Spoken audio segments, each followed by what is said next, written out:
Good afternoon and welcome everyone to day 2 of the preseason Canadian Esports Championship Series League of Legends tournament. I'm your host, Darren iRobot Martins. Today on the Red Bull Analyst desk, I am joined by none other than Natural and the Birdman, or just Birdman. How you guys doing today? I'm doing great. Very good. Thanks, Darren. Good. All rested up from yesterday and ready to go for an exciting couple series today. How today is going to go, we're into the playoffs now because there's 4 teams. They're all going to play one game today. The losers of those games, we're going to cover one of those 2 games right now. The loser of those 2 games goes into the loser bracket and plays there. The winners go into the winners bracket. We covered the winners bracket game later on today, and those are our games today. Now, all the games, sorry, are best of threes. And this is where the double elimination really comes into play. From this point on, if you lose twice, you're out of the tournament. Now, we saw some great games yesterday, gentlemen. Natural, who did you feel like was looking the best after yesterday's games? Well, I really liked UBC O Gold yesterday. Before they got absolutely clapped in their last game, and we saw the famous 0-10 Yasuo Power Spike. But there were what was the other team? Sorry, I have to check now because my memory is escaping me. DMCI? The DMCI was the team that beat them, right? Yes, it is. Yeah. And DMCI went 2-0 yesterday, as far as Mm-hmm. if I remember correctly. And they just look pretty good. They had like somewhat of a cohesive like game plans, and I liked their drafts. They were very reactive to what was being picked, and they seem to execute pretty well. So for now, I mean, it's hard to say because we don't have that many games. But I would probably say DMCI is looking pretty good. Yeah, I think if I'm not mistaken, the first game that we're covering is versus U of M Brown and UBCO Gold. That I know for sure, and I believe that Yeah. is the second seed and the third seed. UBCO Gold being the second seed, and U of M Brown being the third seed, I believe, because DMCI for sure is the first seed, and they are playing their game at 1:30. Won't be able to cover that. And really, we discussed it yesterday. Ryland, you weren't with us, but we discussed it yesterday that final game between UBCO Gold and DMCI Maroons really, we feel like came down to draft. Is there any kind of like spicy drafts that you are looking for, Ryland, today? Something nice that I asked the guys this yesterday too. Something maybe from Worlds, or because we're working on patches, 2 patches since the World patch. Anything that you want to see from draft? You know, um, for the sake, one thing that I've been joking about a lot since the release of Arcane, um, last weekend is if you've kept an eye on the win rate of Jace, it has absolutely plummeted down to about 44, 43% since it came out. Uh, Um, and I find that, well, first of all, it is understandable, but I think that is, aside from that fact, we've been seeing him played a lot in competitive play, because I don't think it's probably more necessarily people in solo queue trying to pop off and carry their teams. But I do think it's a very safe lane pick, and playing around the right team composition if you're playing for picks, and more so playing with that sort of communication, that win rate really is just the surface. It doesn't really show how powerful a pick like that can actually be if it's in the right hands. Yeah, and I So believe, sorry to interject, I believe that Jace was more popular in Korea than he was in North America. Am I correct in saying yeah, that?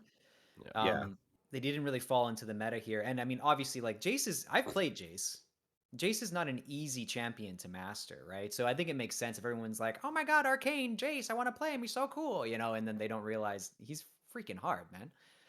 yeah. Um, I but thought yeah, it I'd was love to very see that. comical to to see the change in win rate as soon as Arcane came out. Yeah. But you never know. Maybe it'll be picked up today. I'm not too familiar with the players and their comfort picks. I Mm. also like one thing noticed for myself, being a very talented gold player in this game, that comfort picks can really go overlooked as well, regardless of the meta. If it's something that you've have a lot of practice on, and something you're able to perform well regardless of the situation. So Yeah, and it was interesting. We talked about comfort picks yesterday as well. We didn't see anything that was too crazy out of the meta. I don't know if Tom Kench has played much in pro play, but I think he fits really well into the meta right now. Natural, did you feel like there was any major like comfort picks that were out of place yesterday? That's a good question. Not really. Yeah, I don't remember specifically like any picks that would make me think that this is like a very personal pick. Actually, it's funny because we did talk about this yesterday, and we were like, yeah, usually at the CELO, like we really get to see champions that like show our players personality and what their champ pool Mhm. looks like. But yeah, we didn't really see that much. We saw like two Ziggs bot lane games, which I feel like Ziggs is the most like vanilla like AP carry bot laner there is right now. Yeah. Unfortunately, he used to be like a really like special pick, but not anymore. Um, yeah, that I'm kind of surprised we didn't actually see that much like interesting picks, I would say. Well, let's talk about the games today, specifically this first game, U of M Brown versus UBCO Gold. Let's talk predictions here because it really felt like UBCO Gold was a little bit more cohesive as a team overall. Of course, we got to see UBCO Gold play twice, I think, yesterday, or maybe, yeah, twice. We got to see them I think play so. twice, and I think we only saw U of M Brown once. But we know Dinsbag, and we know that if he gets a little bit ahead, which he did in the Samira game that we watched yesterday, we played Samira, he can carry a game, so and his team to a victory. So are we looking, which way you guys leaning? I'm going to start with Ryland. Are you leaning towards UBCO Gold? I know you weren't with us yesterday, but Dinsbag, you've seen him play, and if you imagine what his team was last season, that's kind of what it felt like this season as well, where it was like kind of they were doing their thing, and if they get snowbally, then they take it. Do you think that U of M Brown can beat UBC Gold today? um, I don't want to sound biased here, but I am a huge Dinsbag fan. However, I do understand that his meme potential is definitely up there. I don't know if either of you guys have looked at chat so far, but he is making some. He is declaring some statements about five arcane champions as their team. Um, I knew it. I knew Okay. it. but I knew he would think Okay. about the full arcane composition yeah, because he did that Oh the my last time uh, there god. was the event, or was it the but Viego's event? Anyway, sorry. Yeah, yeah, yeah. and yeah, the only experience I have of UBC Gold was watching that last game yesterday, Hmm. which was I'm just gonna say it was unfortunate because I'm sure it happens. It really does. So I Yeah. don't I I don't have too much of a prediction. I want to leave it up in the air for now until we All kind right. of see how the champ selecting game is going. Yeah, so it looks like they're memeing on us already because they started Champ Select without us. Yep. Quickly, I'm going to say thank you to our sponsors, Brooklyn Bodega Films, Red Bull, and No Frills for making all this possible and all of it happen. Let's send over to draft for our first game of the day, U of M Brown versus UBCO Gold. All right, let's get into it. And it looks like we're already pretty much the ban phase deep right now. So you have M Brown banning the Tom Kench, the Kaisa, as well as the Victor, while UBCO Gold are taking away the Set, the Ezreal, and the Ashe.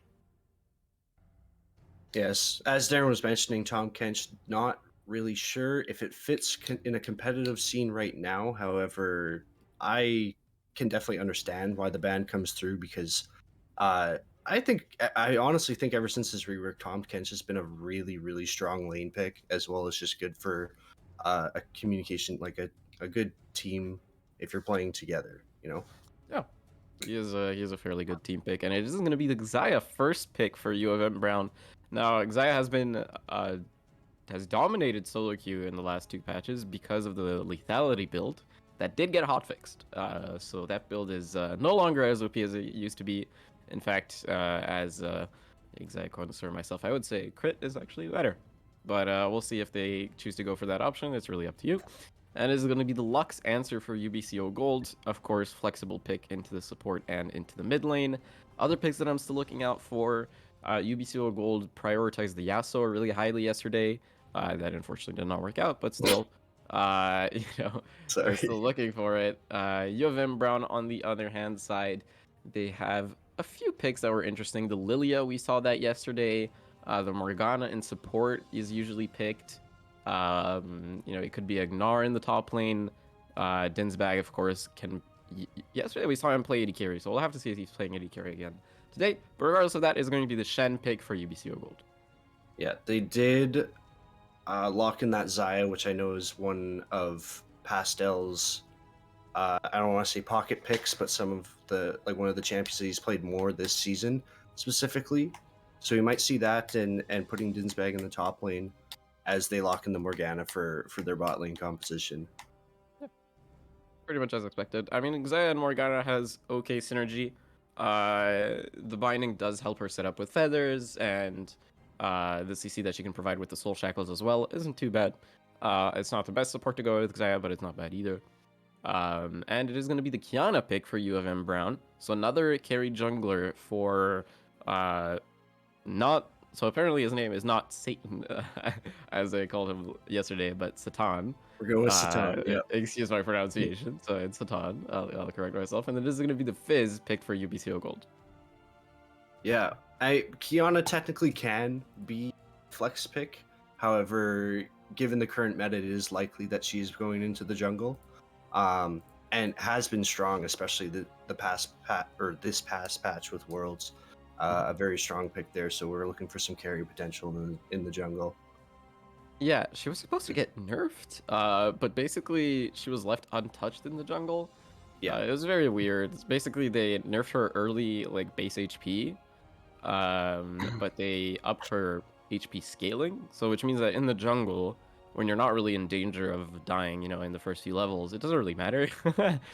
So yeah, a bit of a questionable decision there, maybe by Riot Games, though. I don't know. Honestly, patch notes are pretty hard to read into. But regardless of that, it is going to be UBCO Gold taking away the Gnar, actually. So they don't want the Gnar to be picked into their Shen, I'm going to assume. Which I find a little bit weird because I usually don't really care about Shen's matchup. You're just pressing R on him. Regardless of that, U of M Brown is going to ban away the Caitlyn. Now this is something I haven't seen in a while. I don't think I've seen Caitlyn banned in like months. I don't know about you. It might be a target ban considering just looking to ban out AD carry for UBC.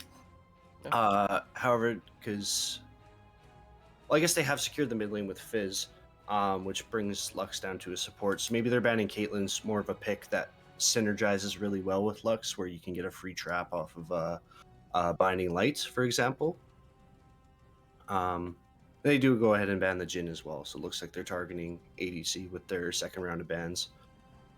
Yeah, I mean, I believe Mackenzie is the AD carry for UBCO Gold, and he has played some Ashe as well as some Draven, Lux, and Caitlyn. He doesn't have that many games in solo queue, I guess, this year. But yeah, it's a bit interesting because it's actually UBCO Gold who took away the Ashe. So I'm not sure who they're trying to pick here. Okay, so is the Misfortune. I guess it makes somewhat sense.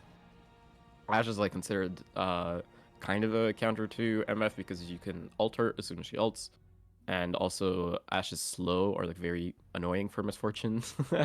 If you're trying to run away from Ashe because of like her Ashe's consistent damage, you really have trouble 1v1ing her. But regardless of that, it is going to be the MF pick, so I'm kind of expecting some like potential wombo combo E setup maybe in the jungle, something like a J4 maybe. Regardless of that, U of M Brown is going to go ahead and pick the Kennen into the Shen. Yeah, both of the teams look like they could be gearing towards a very good team fight, which I'm excited to see. Rammus being hovered, or is that still being hovered?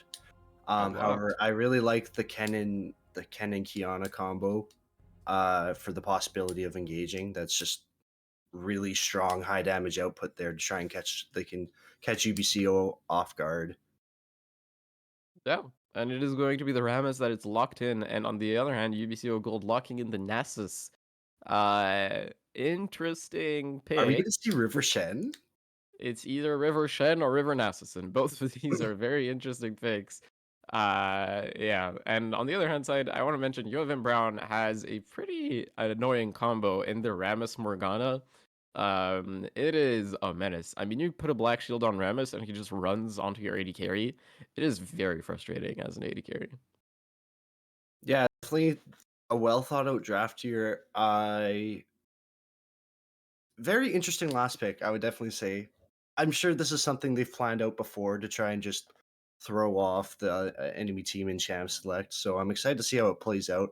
But yeah, I do agree the Morgana Rammus combo there with Black Shield, and then yeah, as I mentioned before, just the level 6 potential threat with Kiana and Kennen, just the super high damage output can definitely get them an advantage and start to snowball throughout the game.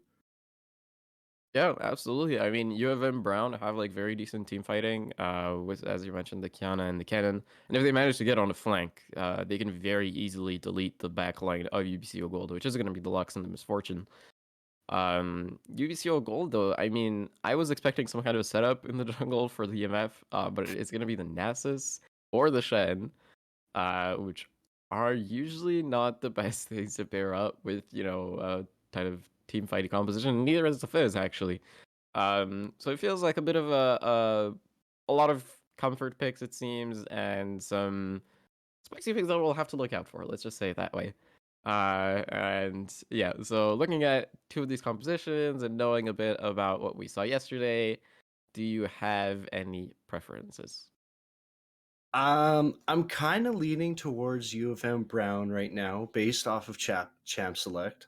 Like Hmm. you said, UBC does kind of look like there's a couple comfort picks in there. Have the Misfortune. I just find it will be difficult to get a real well placed bullet time off when it comes to a fight, because there's not really they have Binding Light, but there's not really anything else to really lock down their team and have Misfortune just get the bullet time off without any threat to herself. So I'm kind of leaning towards the team fight of U of M. Yep. However, as I mentioned before, with comfort picks, it could really just swing a lane if it's something that they really know how to play well. So I'm interested to see when it comes to in game. Okay. Well, yeah, I would probably agree with that. I think U of M Brown has a slightly easier like team fighting composition. Um, that being said, with all of our locks picked in, we are going to take just a short break because of competitive delay. So we'll be right back in a few minutes. And welcome back to our first game of today, where we will be taking a look at University of Manitoba Brown, Dinsbag's team versus UBCO Gold. Now, we were predicting the River Shen, or we were talking about either River Shen or Nasus in the river, and it is going to be the River Shen. So that's one spicy pick that we were looking out for that is going to be confirmed here in this first game. Yeah, I'm really interested to see how this plays out. I haven't seen River Shen in probably a year and a bit, and that was in a personal game myself. Associates played maybe.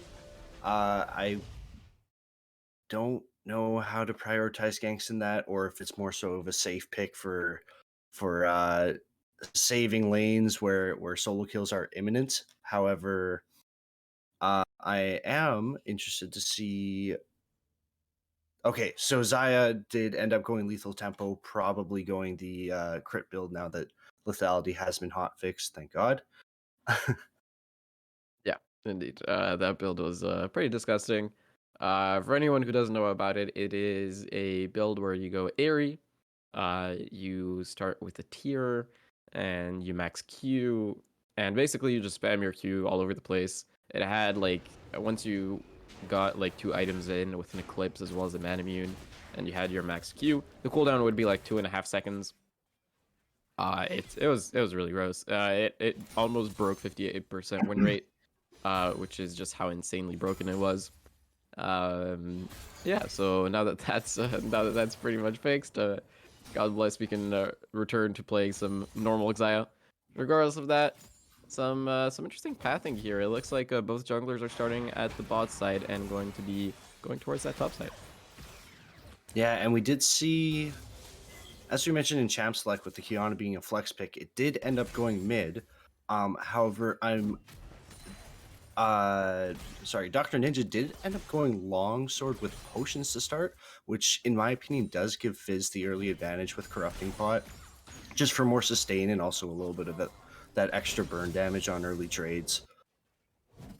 Yeah, it does give you a bit of a safer laning phase, and you just run out of mana less, pretty much, the more you use your spells. But obviously, having that longsword component will make it a little easier to hit your power spike earlier, as we see Pastor Ruby getting a little bit bullied in this lane. And we have a pause. So that Didn't happened. take long. Didn't take too long indeed. So hopefully that'll get fixed soon. In the meantime, we can talk about team compositions. We can talk about the state of the game already. It looks like both junglers have finished clearing their bot side in and out, rotating towards the top half. Rammus seems like he has the upper hand here and has cleared slightly faster. Yeah, Um, even a yeah, few seconds could really make the difference, especially it will most likely come to the junglers meeting for the first time over the top scuttle.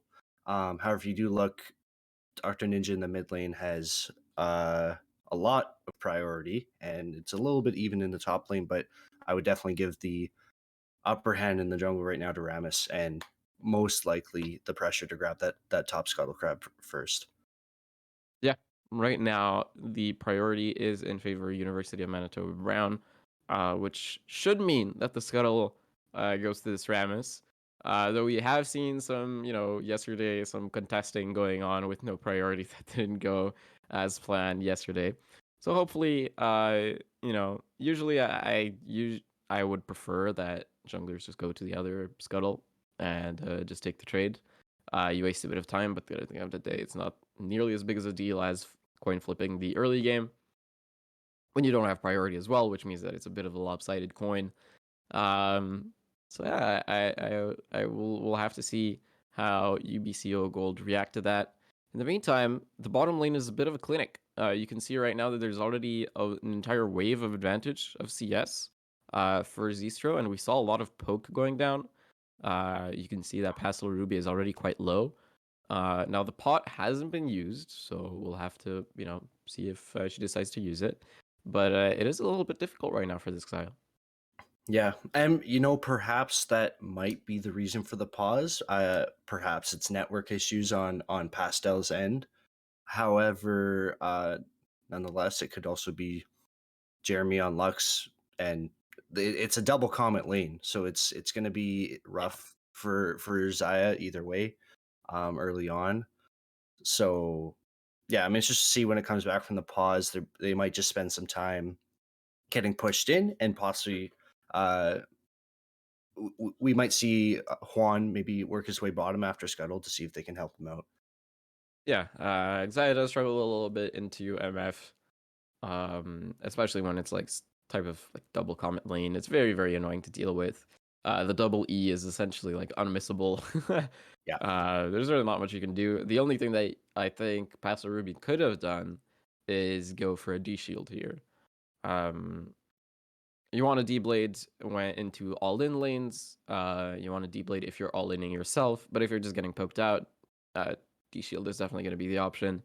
I usually just kind of automatically take a D-shield into like types of supports like Lux or Brand, because they just have like these unmissable skill like poke type of situations where you'd just rather take a D-shield. And we're back. God bless, that wasn't too long. Yeah, we're back into this game. Let's see what all of our predictions if they come to life here. yeah, and you even notice Zaystruck started longsword with refillable potion, kind of knowing that they're in a really safe lane. So to kind of get an early start on possibly even an early back just to get a noon quiver would be a huge power spike for them in lane, especially with how it's going. Yeah. As okay, my stream just froze for a little second there, but We're back, and it looks like Dr. Ninja and the Juan for you. They're looking for a very early gank as well as a mid roam. Snow Days, though, he's going to be taunted up. He's going to be rooted. The Ignite ticks down, and another pause comes through.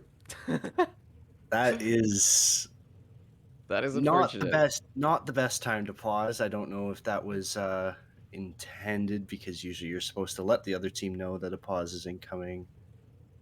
I have to imagine it's network issues if it's I happening definitely this hope so. consistently.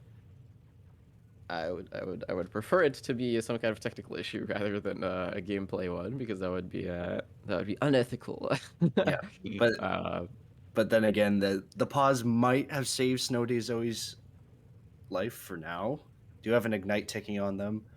Or I don't know. I feel like at this point, Daniel still has his flash up. I feel like just one extra auto would probably take him down.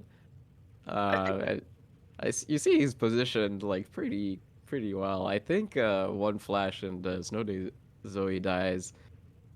it was a Hmm. very well executed gank by them, and Zoe did just burn their flash as well. Yeah. Um, both summoners coming out from Doctor Ninja, so they really put a lot of they invested a lot into this. So hopefully the kill does turn out after the game is unpaused. Yeah, University of Manitoba round taking the first step into, getting some kind of lead here. With the priority in the mid lane, they execute a roam top as well as a gank. Pretty well coordinated as well. I mean, very well done from them. I don't think Sharez was expecting it, the Fizz. He most likely was thinking that Dr. Ninja just took an early recall. But no, Dr. Ninja was on the roam here, trying to find some early kills onto Anasis. And yeah, I mean, pretty good decision in my opinion. As yep, that's going to be the flash in with the last auto attack, and it's going to be the first blood for Danielle. Exactly how you called it. Yeah, very. The pause doesn't do it justice, because that was a very well executed gank by U of M Brown. Stream's freezing up again, at least for me. Yep. So just a little bit of of a freeze here. Let's just hope that it keeps going. Just call it Is roll with live the punches. is It's a live broadcast, so there's always going to be some technical problems now and then. exactly. However, looks like we're back to it. A little bit of a skirmish in the jungle here. However, Dr. Yeah, Ninja is not there to follow up because of the gank top, and Juan and just falls looking for top scuttle.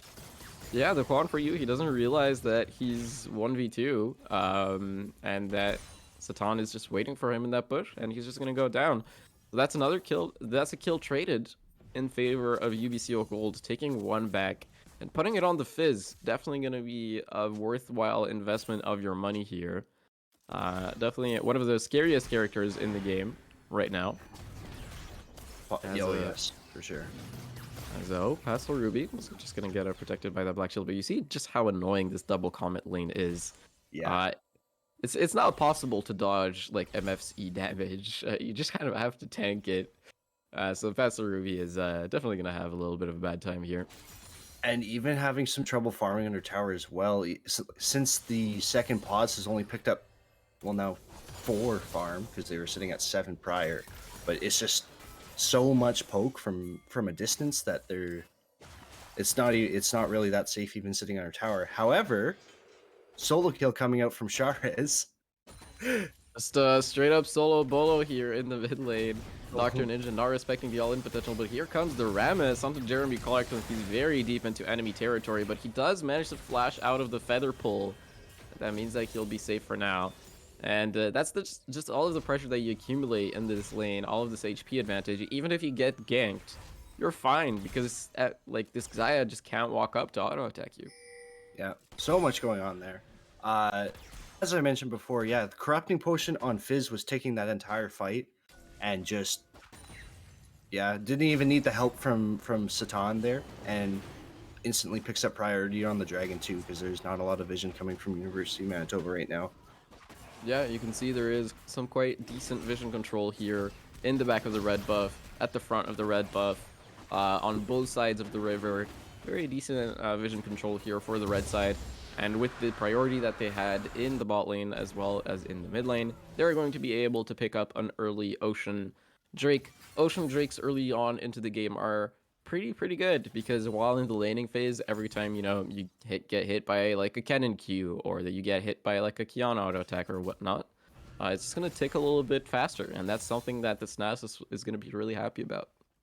Yeah, and the next dragon coming out is the Infernal, which means we're looking at either an Cloud Soul or a Mountain Soul for the dragon of choice this game. Cloud Soul, as much as it doesn't really decide games, I think Cloud Soul, if it happened to get into the hands of University of Manitoba, could be absolutely deadly with the kind of champions they have. Here comes the dive, Daniel with the slicing maelstrom. The Juan for you. That's going to be one auto attack, and a tower shot is going to take down Daniel, going a little too far into this dive. And now Snow Day Zoe, he's about to 1v2. The Juan for you, he does have his Q up though, and he's going to manage to get out. But a failed dive means a kill for the Nasus. Oh, that was very tragic. Just not calculated quite enough. And one too many tower shots going on to Daniel, and falls for, yeah, like you said, a failed dive, and that is a very big kill to have on an Nasus, where he initially fell behind with that gank, and it kind of puts him even in the lane again.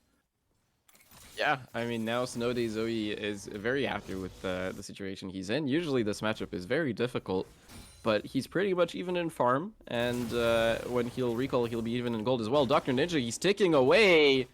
The E is going to be enough to take him down, and that's another kill going over to Sharez. 3-0 on this Fizz already. The one for you, though, he's going to manage to get his own red buff back. So that's a red buff for a kill, I guess. Yeah, and with Lost Chapter on Fizz, he's really going to be starting to snowball now. He's backing. I don't know if he'll go opt in for tier 2 boots, or perhaps even pick up a Blasting Wand. It is going to be the Blasting Wand, so very, very strong Fizz in the mid lane with lots of roaming potential, with how much pressure he's built up. And just an unfortunate spot for Dr. Ninja to be in, with getting the early advantage from the roam, but it's not panning out, as he has now given up a second solo kill.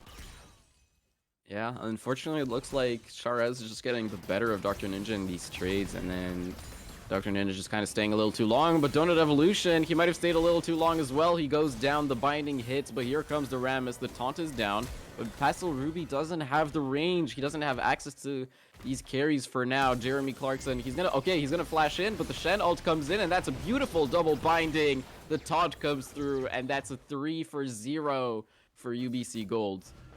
That was a very well played fight by UBC Gold, with the bullet time not necessarily doing the damage you're looking for, but just completely zoned off Donut from getting back to his tower. Ninja. I was able to do that. Oh, the flash over the supreme display of talent. Shao is absolutely styling on Dr. Ninja right now. That is a 4th kill going over to the Fizz, and the 3rd solo kill of the game. He throws a thumbs up as he walks away. Shar is, after the last performance, definitely is trying to make a statement this game. With his last game on Yasuo, it didn't pan out the way he wanted to, but holy, that was a great play. And now we see another engage coming in the top lane. Isn't really going to pan out, but you can definitely see, as we mentioned, the comfort picks coming in clutch right now. Shar is just absolutely obliterating in the mid lane, and the bot lane trade, as I said before, that was beautifully played by UBC Gold, with the Shen ult coming in, and I believe University of Manitoba might have been looking for something to try and save the lane, or what was left of it, but it really just didn't pan out for them, and they have fallen pretty far behind. And Daniel here, he's in a 1v1 versus Snow Day Zoe, but I don't think he wants to take it. Flash out Snow Day Zoe with one last Q, and he's gonna get what is that plus 12, I believe, on that stat counter with that kill. Yes, plus 12 through Siphoning Strike, and yeah, that one kill from the failed dive really just put Nasus in a position where he can be a lot more aggressive in the lane. And as we can see by the scoreboard, the UBC has definitely capitalized on an early advantage, and they are snowballing this game to what looks like a first victory. They are well on ahead, but Sharez is a little cockier. He's going to get taunted by the Rammus, but Dr. Ninja, he doesn't have access to the Supreme Display of Talent now, and that means that it's a double route into another kill for Sharez. That's another double kill for Sharez. Donut Evolution now, he regrets coming here. He's like, nah, get me the hell out of here. I don't want to be here at all. And that's a triple kill for the Fizz. Mastery 7 flashed, and oh, Pastor Ruby. Oh my, okay, that was very close to being a quadra kill there. Pastor Ruby is going to manage to get out, but this Fizz is unstoppable. Yeah, very, very nice light binding from Jeremy there. And also, a lot of people don't or really underestimate the damage that can come from Lux, even in a support role. The final spark that not only does its damage, but detonates any passive stacks that is on any enemy champions on top of that. So there's so much burst potential coming, and then just with how fed Sharez is already, it was such an easy cleanup for them. Yeah, just University of Manitoba Bound seem to be going a little too deep on these plays and getting caught out. But here comes, okay, it looks like they're actually going to try and contest this Drake. The supreme display of talent hits no one. That's unfortunate, but the red team does take the Dragon Satan with a well-timed smite. That's one kill going over to Jeremy Clarkson. They take one back. Dr. Ninja finally getting something back. Jeremy Clarkson, he's also going to go down here, but so does Dr. Ninja. And here comes Sharez. The damage is absolutely disgusting. Rammus is trying to get away, but it does not matter. The fish coming in with the triple kill once again. Sharez is not unstoppable at this point. He is godlike. Yeah, he is 0-11 yesterday, and he is going for 11-0 today. Just absolutely nothing that can stop the Fizz right now. Unfortunately, I do not think it is the same player. I think the player we had yesterday for them was Surf here, and this is their sub, or maybe their main. I'm not sure. Who is a Fizz main, by the way? Yeah.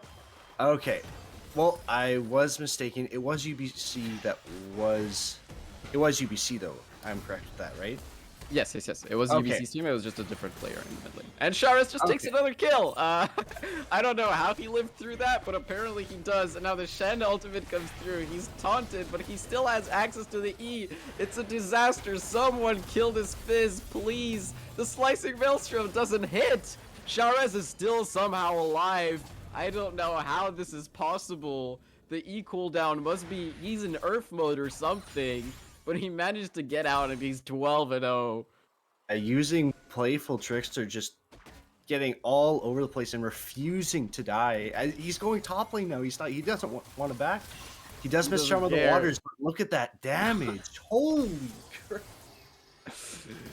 Yeah, this is one game that's deserving for profanities here. I would not want to play against this Fizz. In fact, I doubt anyone would like to play against this Fizz. 12-0. He just recalled. He got his Zonias. He got the ring. He is ready to be an absolute nuisance everywhere around the map, and I doubt this is going to stop anytime soon. And it's already a 10k gold lead at 14 minutes in favor of UBC Gold. Just and like it's a gap in every lane. Jeremy Clarkson here, he saw the Rammus, and the Rammus saw him. Okay, the final spark is not going to take any of them down, but they're very, very low. And boy, oh boy, look at your mini-map. Look at who's coming down. It's Dr. Ninja is coming as well, but that's not the person that I'm looking at. It's Sharez. Dr. Ninja, he's taken down very low already. His E-Strike is going to flash in with the auto Q. And yeah, we didn't even see it on their screen, but seeing by their bodies, it doesn't even matter. That's a double kill for Sharez. Didn't even use his ultimate, I don't think. And did he? Is that cooldown just that low? Look at it ticking back. I'm not sure even if he used it or not.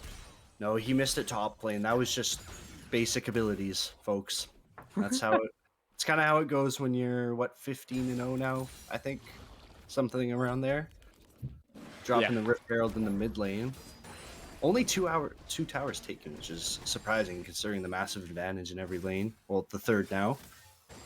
I mean, we are 15 minutes into the game, Yep. So usually, you know, the first turret comes down at about this time, I guess. But Pastor Ruby here, he's gonna be forced to flash because of the playful Trickster. You would just instantly die pretty much, and I am not comfortable. I feel like if Sharez wanted to kill Pastor Ruby there, he probably could have. But he's gonna hold on to his subs just to finish in a perfect KDA, I guess. Yeah. If we're gonna get the scoreboard here, I'm pretty sure Sharez is okay. He's taking an Ether Wisp as well as the Sheen, so he's going for the Lich Bane as well. This is maximum damage here for Sharez soon enough. Yeah, and even with, I don't know if it matters what items he goes because he's so unbelievably far ahead. Kiana, Hey, they're looking for Snow Day Zoe here. It's 4 people against 1 doggy dog. Let's see if they manage to take him down here. He's gonna be taunted. He's gonna be sunned. That Q does insane amounts of damage. Raid But boss not, down. yep, Raid Boss is down, but unfortunately not enough to get a trade kill here for Snowy Day Zoe. And, you know, even if the Fizz somehow, you know, goes AFK, you still have a very tanky Nessus to deal with. And University of Manitoba Brown, I'm not sure if they can deal with this team anymore. I don't think there is really a win condition for them at this point because of how far behind they've fallen. It's in this scenario, it's either you get one shot by Fizz or you get ran down by Nasus, and there's not really anything else other than those 2 scenarios, unless they pull off some sort of miracle team fight where Fizz is CC chained to the point where he doesn't get any of his damage off. I don't know if there's any way for Unity to come out on top here. Yeah, see, the thing is, I don't even think that they have the damage to 100 to 0 him. Okay, Dr. Ninja with the Supreme Display of Talent is going to manage to stun him up. Sharez here, he's coming in. That E does absurd amounts of damage. That's a tank Karambas, by the way, and he's just going to die. The flash in, I don't think it was even necessary, but who cares at this point? Dr. Ninja, he's stuck in between a rock and a hard place, and I don't think he's going to go anywhere. Snowy Days always going to throw the Angry Beat, but Jeremy Clarkson will pick it up with the E. Yeah, we can see how hard this game snowballed, and they did pick up the 3rd dragon prior to this play. So if it gets to that point, it should be Cloud Soul in the hands of UBC Gold, which just gives Fizz even more opportunities to run you down after he uses his Chum of the Waters to probably assassinate anybody on their team. Yeah, I'm kind of curious how much damage the Megalodon.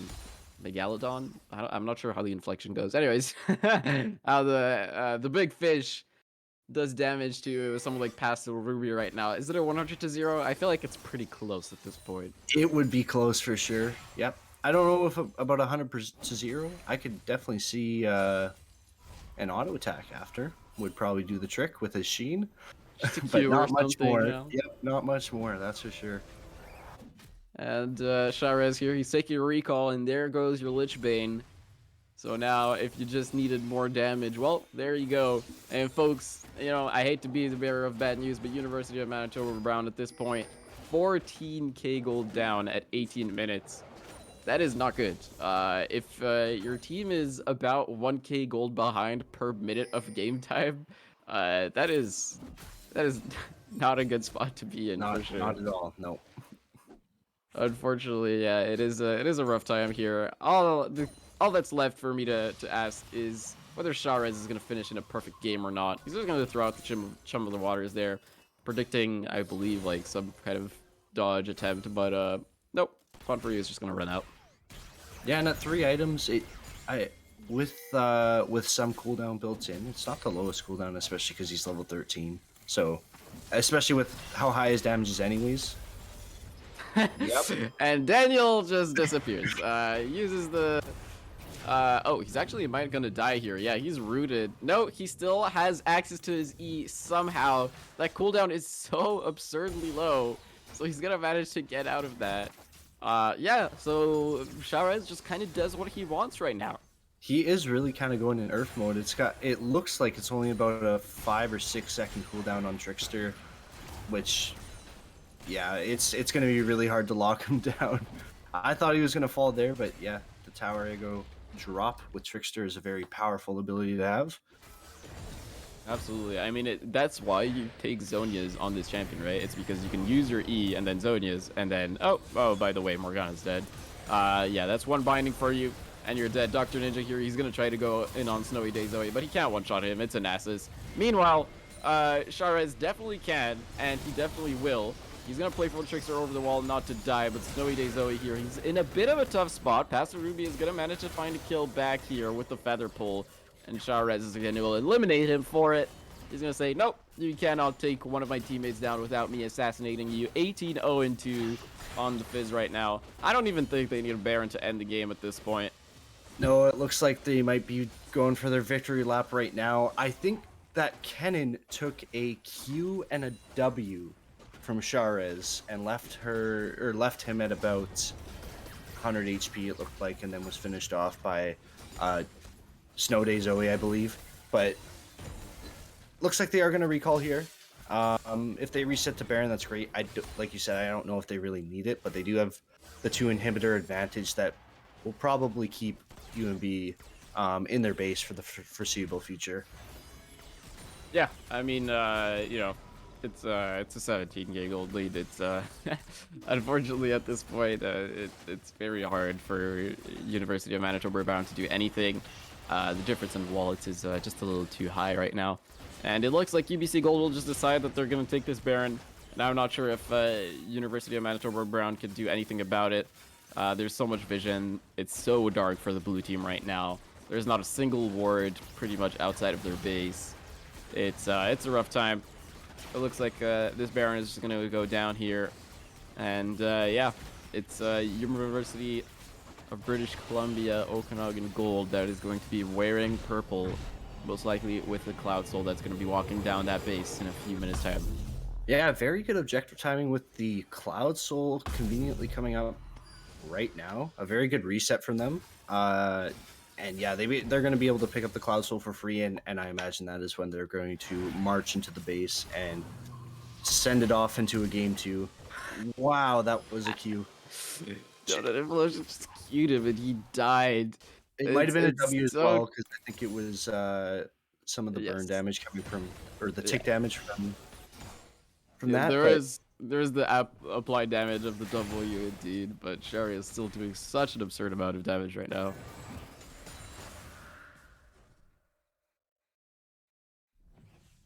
And it is going to be the Cloud Soul as well. So with that objective down, and with the purple worm on their side, Shara is now walking down this base. You can see how much damage he does to these structures as well. It is kind of insane. And that's one binding, and you're forced to ultimate, but the bullet time is going to be more than enough to take you down. Z-Struck taking up another kill. And now, with their base going in shambles, University of Manitoba Brown will give away the second game. UBC Gold, the Flash Slicing Maelstrom does some damage, but it doesn't do enough. The power of a good economy, the power of an increasingly massive wallet for UBCO Gold will take down the game. A few other kills go down, but it is going to be UBCG taking it all. GG to them.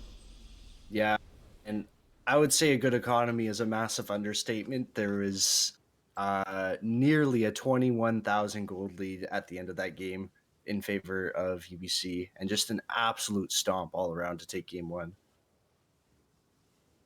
All right, well, but we're back at the Red Bull analyst desk. I was watching that game in another Discord channel with my good friend Coco Fiasco Kangs hanging out over there. We were talking about the game. Man, I mean, there's not a lot to talk about. I think that there were some skill matchups there that were not in favor of U of M Brown. Do you guys feel like they could have drafted better to help them in that game? I'm not sure. I feel like this is a very difficult game. I feel like a lot of it was just individual differences. I think that the Xayah pick was a little interesting to be paired with a Morgana. Usually it's not something that you see that often. Caitlyn is a good pairing with Morgana. Xayah isn't that good. And I feel like usually, you know, taking a D shield in that matchup is definitely necessary. And maybe it would have prevented a little bit of the snowball that came through, because a lot of the early game advantages were in the bot side. There was a big CS lead, you know, and a big HP lead, and that kind of led to UBC O Gold being able to do a lot of things around the map. But I'm not sure. I mean, Shara is just such an insane performance on the Fizz. I'm not sure anything could have stopped him this game. Yeah, I honestly believe. I mean, I said in Champ Select, I thought that University of Manitoba had the upper hand based on draft. aside from, like you said, the Zaya pick, where you said Caitlyn would have fit much better in that lane, and then they also banned Caitlyn at the same time.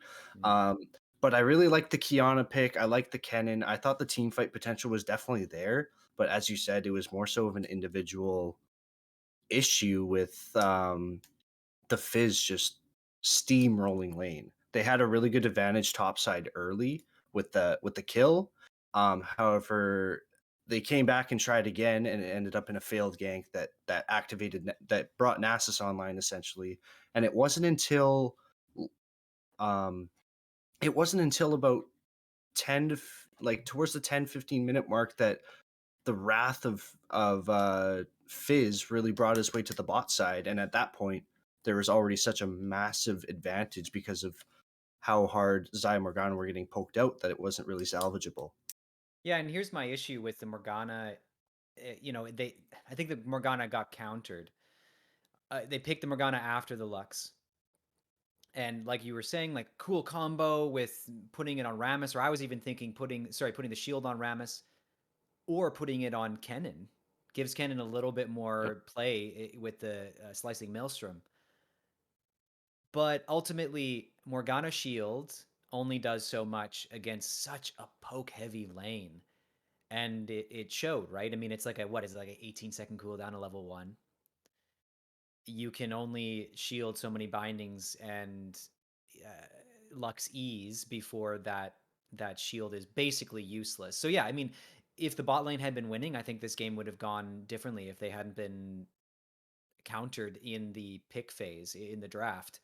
I think that would have gone a little bit differently for the team as a whole, because then the jungler could go elsewhere, et cetera, et cetera, et cetera.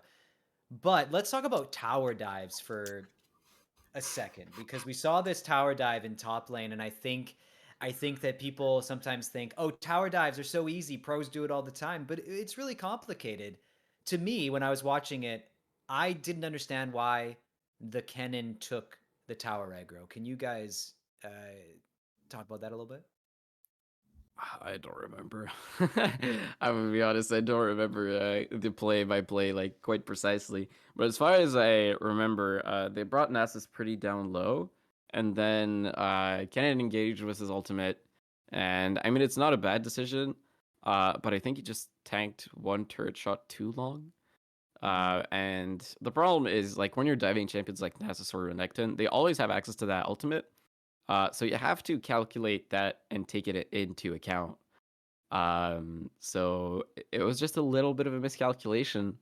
It happens, and unfortunately, it was a pretty big mistake because it ended up meaning that this Nasus kind of just didn't care about the laning phase anymore. He was past that point already where he would just tank all of Kennen's damage, and he just didn't care. So yeah, I think it was just a miscalculation. Honestly, I'm not too sure about like the mechanical details of the play. Would have to like actually have the play available to be able to judge that. Yeah, but the interesting about that dive was that the Nasus didn't actually activate his ultimate until after Kennen had been killed by the tower. Mm-hmm. So Oh, it wasn't like, and beforehand they did. I don't know if he hit level 6 off the kill or if he had it up and he just was delaying it, because they almost had the kill secured, but just didn't have that last bit of damage. Like you said, didn't calculate it correctly, and it wasn't until after Kennen had been killed by the tower that Nasus finally went Super Saiyan and almost got a double kill for it with chasing down the Rammus. But yeah, something definitely went wrong there. I wasn't sure. I It was pretty far ago, so I don't know in terms of why Kennen took aggro, if that was sort of a an interesting point. But yeah, something went wrong. Yeah, I have the advantage of just sitting there watching and taking notes and stuff. So I have a pretty, I wanted to talk about that specifically. The thing that I can think of, and we won't spend too much more time on it, but Kennen had 2 stacks on the Nasus already, and it's possible that he just wanted to get in there and stun the Nasus, hoping that the Rammus could follow up and just do it, but like chain their CC. But that wither, you have to respect the wither, and I think maybe that's where the miscalculation happened. Is that Kennen got withered and couldn't get out of Tower Ego. Kennen didn't have flash anymore, so couldn't flash out of it. It's a complicated thing. And when teams are really good at it, they make it look easy, but it's not so easy. But let's move on from that. I want to talk about what you guys want to see from U of M Brown in this next game to try to, take what they've learned from the first game and apply it to the second game and try to come in with different strategies. What do you want to see from them? And Fizz. Yeah, okay. Yeah, I mean, Sharez is a Fizz main. He's clearly very apt at it. The mid lane is not going the way of University of Manitoba Brown right now. Just ban it away. I think a reactive ban is definitely a good call there. As I would say, Fizz was solely the reason why they won that game so like hard. It left no options to come back at all because he literally was one shotting everybody. We saw a single QW, just 100-0 Morgana, and even the Ramus that was quote unquote tank. However, he wasn't able to finish 2 items. It was Yeah. just there was nothing that was stopping that damage. Yeah, and I think too, I felt like there were some communication issues like that dive. I mean, maybe I'm totally off on that dive, but there was another time where they Ramus was finding the Juan for you on Ramus was finding the support, the Lux for UBCO Gold on Krugs in bot lane. It was a 3v2 fight. And it really felt like the bot lane didn't respond quick enough. And if they had, they probably would have gotten the Lux and gotten out. Of course, we don't know these teams well enough, right? We don't know what the communication is like, but it seemed to me like they could work on their communication a little bit more clearly. Yeah, I mean, again, this is something that we mentioned yesterday, right? It's just how hard communication actually is. Yeah. It seems like such an easy concept, excuse me, to just talk with your teammates, and establish a plan. But Mhm. it's not as simple when you have two players that disagree on a play. It's very difficult for you to actually coordinate that in the split seconds that it takes. Sometimes it's honestly even easier in solo queue than it is in team comms if you're not used to it. Um, I've experienced this because I've played, solo queue for most of my life, and then all of a sudden when I get into team comms, it's very difficult for me to like explain like why a play isn't going to work or to communicate it because in solo queue I just ping, I just ping back, and if my jungler Yeah. like disrespects the fact that I don't think this gank is going to work, then it's not my fault, right? Right. But in a team setting, it is your fault because you didn't communicate it properly. So it's something that's very difficult, and I don't blame like miscommunication on any of these teams because they're not. Mhm. It's an amateur tournament. Yeah. These aren't like people that are used to like playing in these types of settings. So miscommunication happens even in the best teams. So of course it's gonna happen at this teams as well. Yeah, I was just gonna say that. It's like not only is it an amateur tournament and we have very differing skill levels between players as well, and it's just they're coming together and doing this for fun, but it's also a preseason tournament. So if they do have a coach, I don't know if Dinsbag is coaching them or if he's just a sub or what his point is on the team, or if they have a different coach, whatever it might be. Same thing for UBCO Gold, right? If they have a coach, this is a preseason tournament. This is a learning experience for all of these players and these teams, and that's really the hope to come away from this to have learned something. And I think definitely all these teams are going to be learning things as we move through the tournament. We are going to get to the next game soon. We have the draft link, but haven't been given the go ahead to send it over quite yet, but I'm sure that will happen right away. Are you guys expecting this to be a 2-0? Ryland, Birdman, you think this is going to be Base, a solid 2-0? uh, it depends. It depends, honestly. I think if Fizz is left up, it's 2-0. I'm just gonna say that. They're very like it's obvious that the potential is there to just absolutely steamroll. However, if it is banned, like we're saying it probably should be because what's his name? Sarez, is that right? Is a Rose. Fizz main?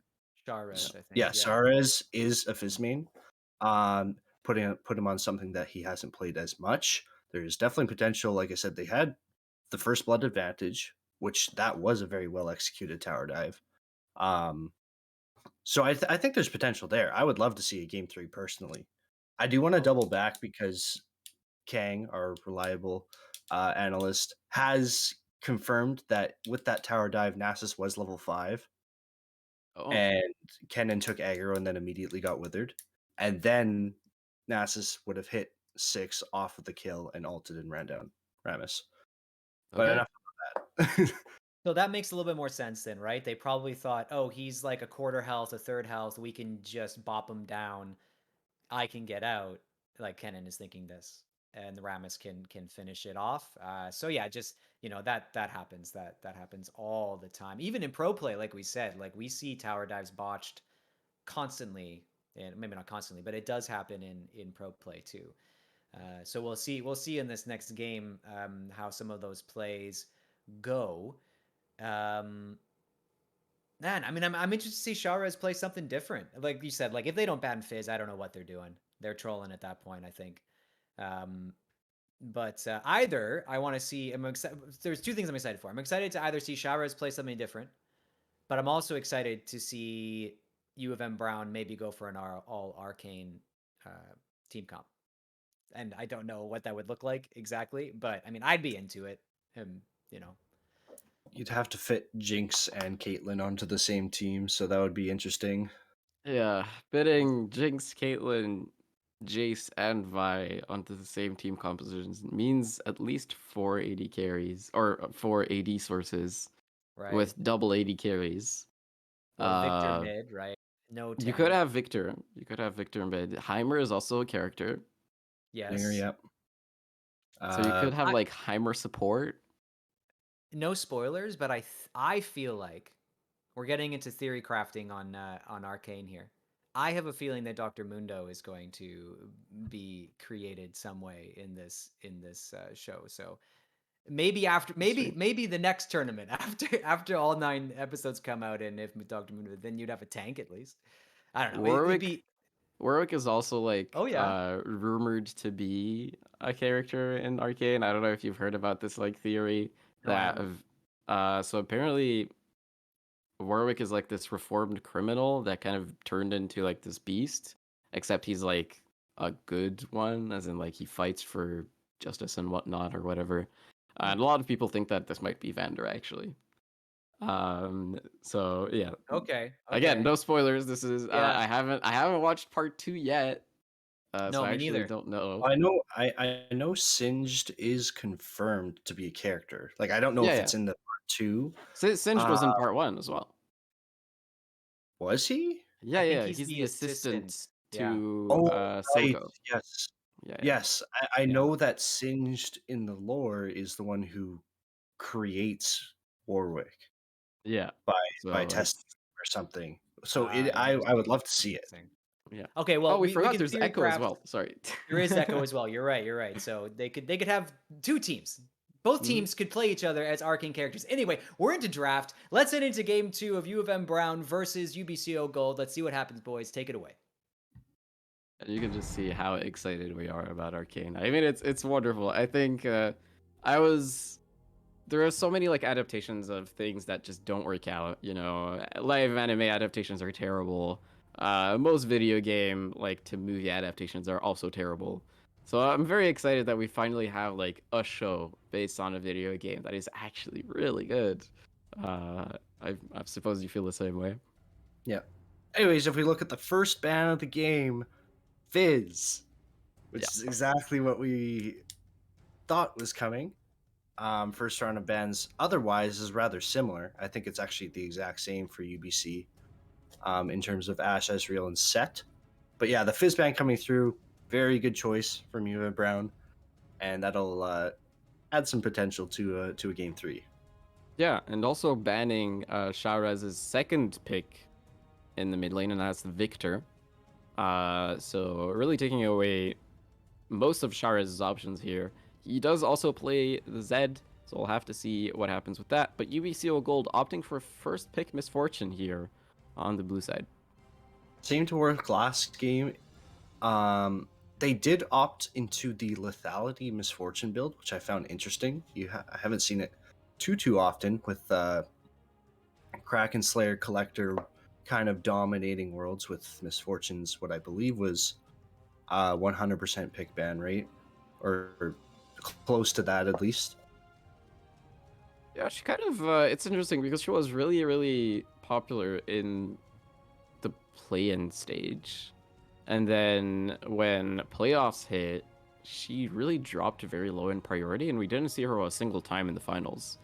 So it was kind of an interesting pick. She really kind of fell off in the meta as the world's finals progressed, or worlds in general progressed. Sorry. But yeah, it was the lethality MF last game, and it looks like you have and Brown are going to answer this time with the Leona as well as the Sivir. Leona is pretty good into the MF because you can just hold your ultimate into MF holds, and then you just stun her face, which makes sense. And UBCO Gold, they're going for a full team fighting MF composition here. They're going for the J4 as well as the Seraphine. Yes, and possible that another double Comet lane comes through the Seraphine and Misfortune. However, the Sivir pick I find interesting because although you have the disadvantage of 500 attack range, uh, if you're going the up and coming, or not up and coming, if you're going the lethality build on Sivir, there's a lot of poke damage that comes out of her boomerang. So I think it's an okay pick, and yeah, like you said, the Leona being able to hold R for bullet time is a good pick. Yeah, absolutely. As interesting, we actually don't see U of M Brown's last pick. I'm gonna assume that it's some kind of pick that we haven't seen. Unfortunately, I'm not sure what it is. We'll just have to see. And U of M Brown is gonna take away the Nasus, so not letting Mr. Snowy Day Zoe there back onto this pick. In fact, not letting him on either of his two picks that he was really good on, both the Nasus and the Tamcatch being banned. Yeah, and I wouldn't be surprised if they opt for a mid lane ban as the last on their list, as they saw what SARS is capable of last game. But it is also possible maybe they are trying to target top lane so that a similar situation doesn't happen, and perhaps target out the more 1v9-ish champions that will not be able to sustain a tower dive like Snowdy so he did previously. Yeah, and I have been notified that it is the Graves for U of M Brown.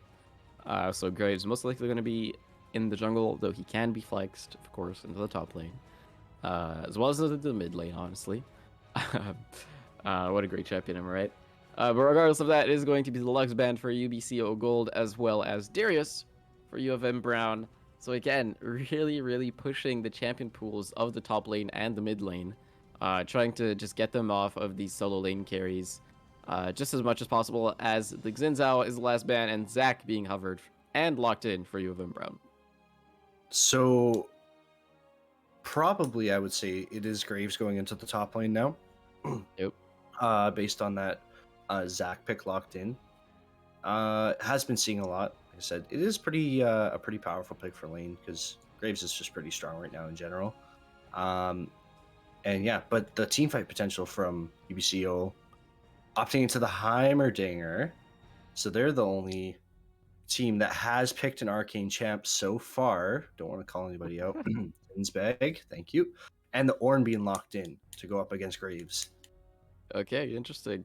Well, it's going to be a Heimerdinger in the mid lane, most likely, as well as the Ornn in the top lane. So UBCO Gold really opting very heavily into a super team fighting comp. It's MFJ4, Seraphine, Ornn. Brutal team fighting. But U of M Brown, though, they also have some pretty good engage. They have a Zac, they have a Leona, and they have the follow-up from a Sivir and a Graves to really do some damage. As well as the Orianna. Okay, so we have two heavy team fighting compositions. Both of these teams very clearly want to team fight, and it's interesting because usually you see like one team kind of veer off towards the other side, you know, being like, oh, we're gonna play for a side lane and whatnot. But no, this time both teams just handshake. We're gonna team fight. We're gonna throw our ultimates and just go in 5v5. Yeah, and this is going to be very interesting. I'm excited to see these team fights break out. I like personally the team fight of UBCO Gold. With the just being able to lock it down with Seraphine, Ornn, and you can have Misfortune in the back with bullet time the whole time. Granted that she doesn't get CC'd by, for example, Leona's ult or Zac jumping in or anything of that matter. Yeah, that's the annoying part of playing MF, right? It's not getting interrupted during your ult, and when there's a Zac on the enemy team, an Orianna, a Leona, it's pretty easy to do. So we'll have to see. The positioning of Misfortune as well as the use of the ultimates is going to be, I believe, the deciding factor in this game. It really is all about how you use those ultimates, how high of a value you can get in those 5v5 situations. And we will see whether, UBC All Gold takes the series cleanly as a 2-0, or if U of M Brown pull something out of their hat. And yeah, we're just going to take a little bit of a break as we wait for spectator delay. We'll be right back. And welcome back to our second game of today. This is UBC O Gold versus University of Manitoba Brown. Because this is a best of 3, of course, UBCO did take the first game. This could be match point for UBCO Gold here. And it looks like both teams going for, as we talked about in draft, extremely team fighting heavy compositions. And I don't know about you, but I'm very excited to see how it plays out. Yes, correction, it is match point. However, UBC has a chance to claim the match, obviously. But as you said, the team fights in this game are going to be crazy. That is, if UMB is able to survive the lane phase this game, which was a little bit of a struggle last game, Dr. Ninja is the one that is swapping down into the AD carry position, which Interesting. brings Pastel on Oriana into the mid lane, which I just noticed. Yeah. Oh, Misfortune is taking Press the Attack this game instead of the Comet build and Guardian for a safe lane on the Seraphine. So it's interesting, bit of a different play style coming from them. Probably because Leona is one of those all-in supports where very, very strong level 2 and level 3 in terms of trying to hunt down First Blood. Yeah, that's interesting though. I would have thought that usually like the lethality comet build is a little bit more team fight focused. But the thing is, there is a bit of tankiness on the side of University of Manitoba Brown. There's the Zac, there's the Leona. So I might not want to go lethality in that type of situation because you want to have access to that PTA and the Kraken Slayer to be able to melt down those tanks just a little bit easier. But regardless of that, University of Manitoba Brown and UBCO Gold both, again, jungler starting onto the bot side of the map. And Dr. Ninja here, you can see he's already doing pretty well for himself as far as Qs goes. Hitting 3 Qs now is my counter, as that's a 4th one. And the poke is already starting for this lethality Sivir in the bot lane. Yep, stacking up. Started the tier of the goddess, so looking to stack that up early, and I would imagine probably opting to Man Immune first before presumably going into Duskblade or, in some cases, Prowler's Claw for that build. But is just prioritizing the poke right now, and definitely pushing off Misfortune a little bit with the boomerang tosses. And early perhaps roam here from Shares. Daniel has to flash out. That is a very early roam. He did have the push and the wave shoved under Pasarubi's tower, which means that's Daniel with his flash down. yes, very well placed grenade there from Shares, and bringing the flash top lane gives Ornn the opportunity to push a bit safer. And I wouldn't be surprised if that if Shares tries to push out here to give priority on the scuttle for Satan. And also importantly, that means that Satan has a way easier time ganking this Graves. And Satan, you can see he's already finished his clear. Only the Krugs remain in his bot side. So that means that he is going to be able to take down this first Scuttle Crab. The Juan for you a little bit late because he did complete the Gromp already. And yeah, it looks like Satan is going to be able to take that, and he's looking for a gank here in the top side on this flashless Graves. Going through the Tri-Brush, as you can see. Daniel, he should know that the G4 is there, but he doesn't, and he's going to get knocked up. Daniel, he doesn't have access to the flash. First blood goes over for Snowy Day Zoe. That is a little painful, as yeah, Starving Four was doing, or Satan was doing the topside scuttle, and not only that, but Juan did hit the vision plant, so they had vision of J4 in the river. Daniel still falling victim to the gank and dropping first blood. That does go to Snow Day Zoe for some chance to get an early item, and he doesn't even have to Donut back for it. Evolution here, the flash Q. With the Juan for you, he misses the elastic slingshot, and now Donut Evolution is being taken down very low. Sharez picking another kill. UBCO Gold, they're already up 2-0. Yeah, very, very good start coming in. Some great ganks from Satan. Donut trying to get a roam off from Leona, but just a little bit too much damage. And although you do get a boatload of resistances through Eclipse on Leona, an Ignite is going to do everything to that because it is true damage. Absolutely. And now Snowy Day Zoe, he loves these tank champions, man. He absolutely loves the Cho'Gath, the Mundo, the Tahm Kench. Actually, I lied. We haven't seen him play Mundo. But the Tahm Kench, now the Ornn. A kill up and already, like, both almost even with the Graves and farm in lane is pretty impressive. But okay, UBCG here, they were going for an early dragon, but look who came at the party.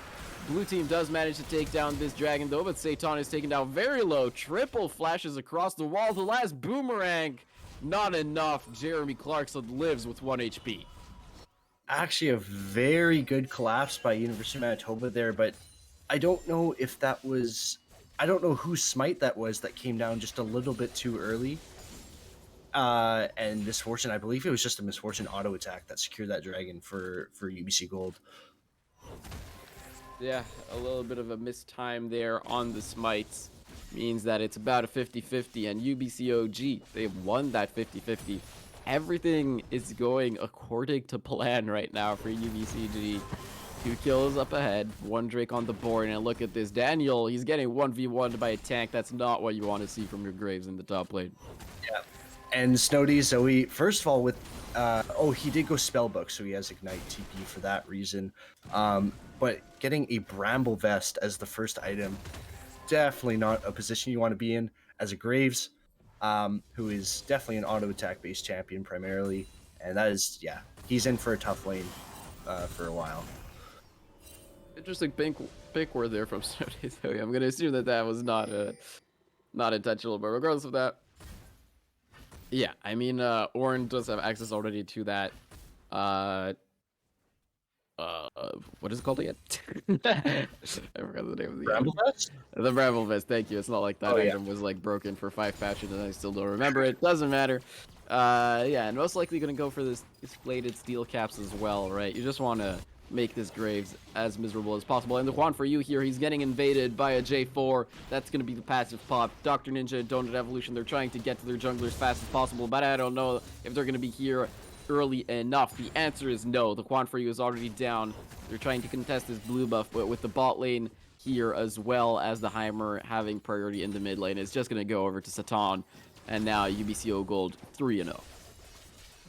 Yeah, very, very nice invade there. And what they aren't able to do this game with Sarez, who is, like, granted winning lane, very big CS lead, which is kind of what you want to see from a Heimerdinger who could sit back with his turrets, but they are taking control over the map right now, and it's so early to be applying this much pressure.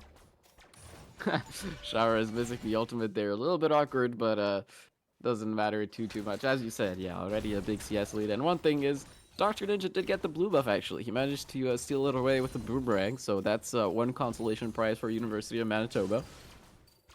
Very good onto his Sivir as well, who can just keep throwing out boomerangs as much as she wants on Sivir now. So a bit of safety there in the lane, but they need to get something going if they want to start to crawl back into this game.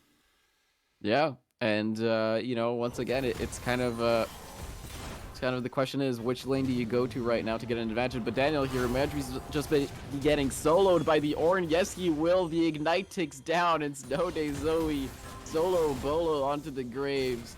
Ornn takes a kill.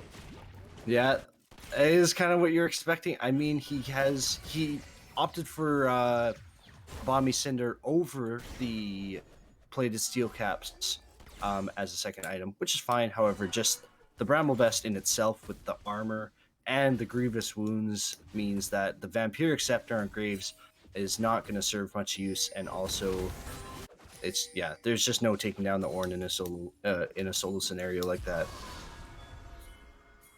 Okay, but University of Manitoba Brown, they think that they found a pick here. Flash over from Donut Evolution. They found the stun as well as the double Q. Dr. Ninja claims a 1 kill. Finally, Z-Struck as well. He's most likely going to go down here. Sharez is going to leave him to die.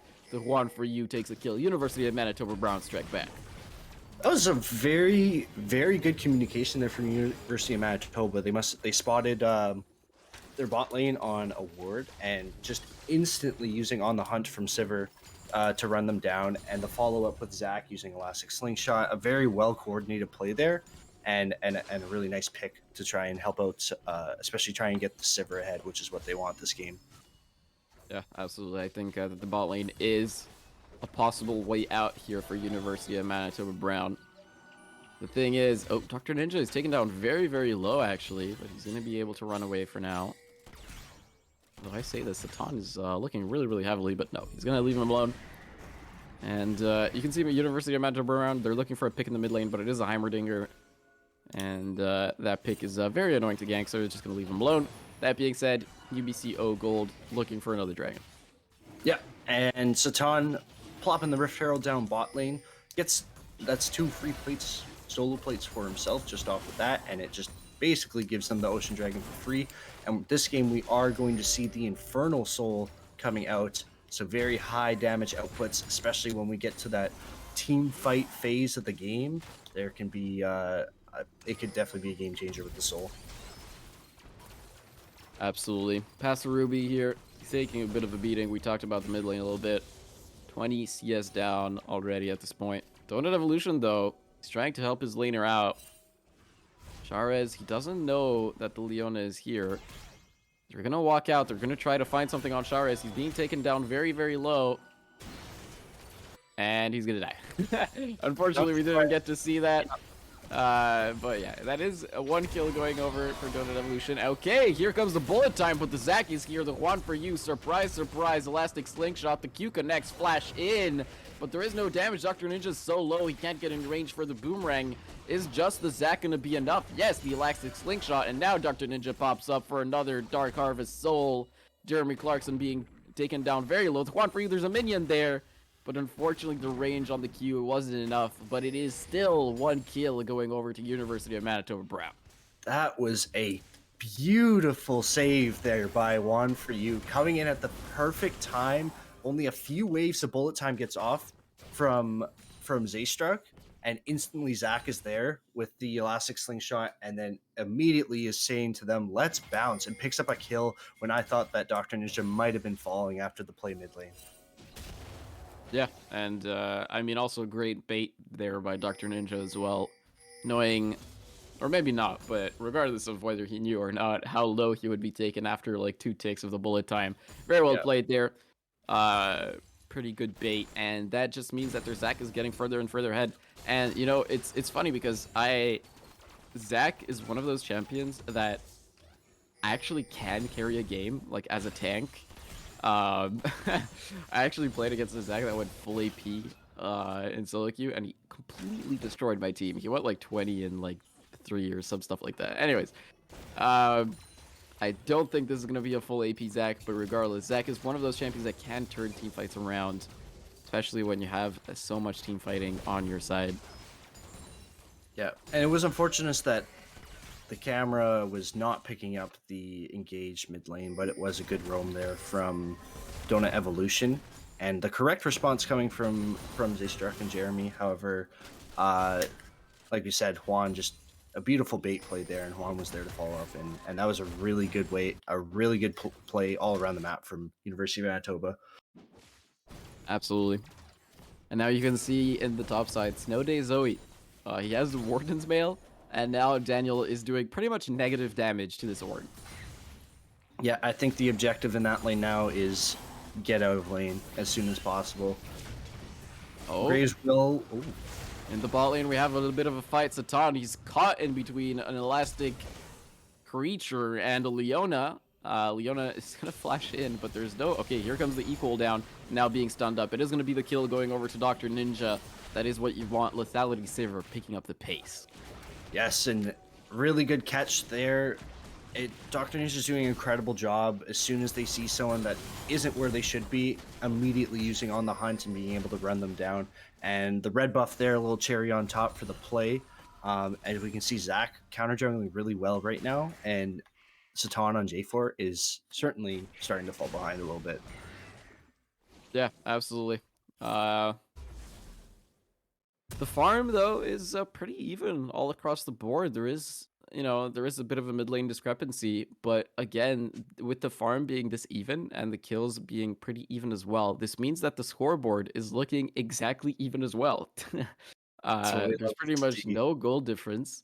The only thing that is differentiating both teams right now is that UBCO Gold has a 2 Drake advantage, and with the 3rd dragon coming up in 37 seconds now, it is an Infernal Soul as well, so it is a very impactful one. And this is going to be a Drake that is for sure going to be very important. Yes, and UBCO Gold with, I would say, yeah, definitely with the vision, with the better vision currently. There is some time before the dragon comes up, as you see Donut Evolution trying to get some wards in there. And I'm interested to see, I am certain that there will probably be a fight that breaks out at this dragon, as University of Manitoba knows that being at Soul Point this early into the game is not a good spot to be in, because there's a lot of potential for UBC to grab that soul and then snowball the game to victory. Absolutely. And the thing that the Soul Point gives you as well is the option to trade off a Drake for something else, because the enemy team has to commit to that dragon.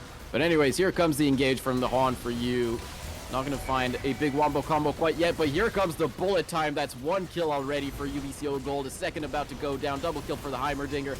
But Satan is also going to go down. The Quan for you uses Let's Bounce. The passive is going to be popped, but here comes the Ornhorn. The Danielle is going to die as well. And now, with only Dr. Ninja alive, UBCO Gold win the team fight and they get the soul point, most likely as well. That was interesting for University of Manitoba to engage at that certain point there. They did have Graves. Hey, but Dr. Ninja here, Jeremy Clarkson, he's being brought down very low. But with Charez being here, this should mean that the Drake goes over to them. The poke from the Sivir, though, is very, very good. That's another Q that lands. There's so much damage here. Dr. Ninja, he's going to run out of mana soon, though. That Q does not hit. Let's see how this dragon goes down. 2k. Charez is taken down very low. 1k. And the Smite with the ultimate spellbook takes it. UBC Gold there, getting onto Soul Point. Pastor Ruby takes a kill back, but UBCO Gold definitely worth for them. For sure. Yeah, that team fight, the team fight prior, as I said, very interesting for University of Manitoba to commit to the fight there at such a critical choke point in the jungle for both Bullet Time and Seraphine's Encore. And I believe the Encore hit 3 or 4 people there and just had them like CC J4 going in with his ult. And yeah, I kind of feel like that was what UBC wanted there, and UMB just kind of took the bait instantly, and it definitely did not go in their favor. Yeah, I mean, unfortunately, we did mention this in Champ Select, right? UBCO Gold does have the slightly superior team fighting, and in this team fight, it did play out. Charez, though, he's caught in a 1v3 situation. The turrets are doing damage, but I don't know if it's going to be enough. The E from the Leona does manage to land, and somehow Leona takes a shutdown. Regardless, University of Manitoba Brown taking up another kill, finding a pick. Yes, Dr. Ninja, or them in general, they're really playing towards the pick portion of their composition, which I like what they're doing, trying to inch their way back from whenever they start to fall behind. And yeah, the Eclipse taking the kill there from Leona, and the lethality Sivir damage, you can really start to come online. And Dr. Ninja did go for the Dustblade first. Tier is almost fully stacked up, and I'm sure when the Mirror Mana comes online, it's going to be a very big power spike for him. Yeah, absolutely. It is Dr. Ninja, of course, on this lethality silver. Lane swap looking to have worked. Definitely working better than the last game. And my worries is that with this Soul point, UBCO Gold just needs one good team fight in about 3 minutes to claim an Infernal Soul. And with that Infernal Soul, I mean, all of these champions will be doing so much damage. Honestly, an Ornn can probably do so much damage with an Infernal Soul. Unironically, it is a scary, scary prospect for University of Manitoba Brown. Yeah, it is that, or it's even the fact that with the misfortune having a bit more attack speed this game and the all around state of the game, that it's very easy for UBC Gold to just trade a Infernal Dragon for a very early Baron. And Okay, but here comes the Elastic Slingshot as well as the Orianna ultimate, and Charis just gets deleted. Basarubi takes down very, very low. The E cooldown comes back in the nick of time. One for you now in a 1v1 versus Titan. Most likely going to be able to walk it out. That Ignite, literally down to the last tick, if that shield wasn't up, that would have been a trade for Sarez. But you see, that's the second mid lane pick in the last 3 minutes, I believe. Playing their composition really, really well right now. And as we mentioned, it's now down to basically an even game. The gold is nearly the same on both sides. So I believe this is probably just going to be a waiting game for the next objective to see who, what teams are going to prioritize. Yeah, I mean, you know, it is an even game in the gold. But the thing is, looking at the team compositions as well as the objectives, I feel like UBCO Gold are still in control of this game because you have the Ornn. He's level 13 now. He's unlocked his Mythic, and he's going to start giving out those ornaments. He's also so tanky. It just feels like University of Manitoba Brown don't necessarily have an answer for this Ornn. They have essentially no way to kill him. Currently, that is absolutely true, especially with Sivir going lethality. It's going to take, I would say, 3 item Graves to be someone who could take Ornn down, which means in these upcoming fights, it's going to be a very big problem to deal with. Yeah, and of course, not to mention the Infernal Soul, which is coming in 45 seconds, and this is the team fight, ladies and gentlemen, that you have all been waiting for.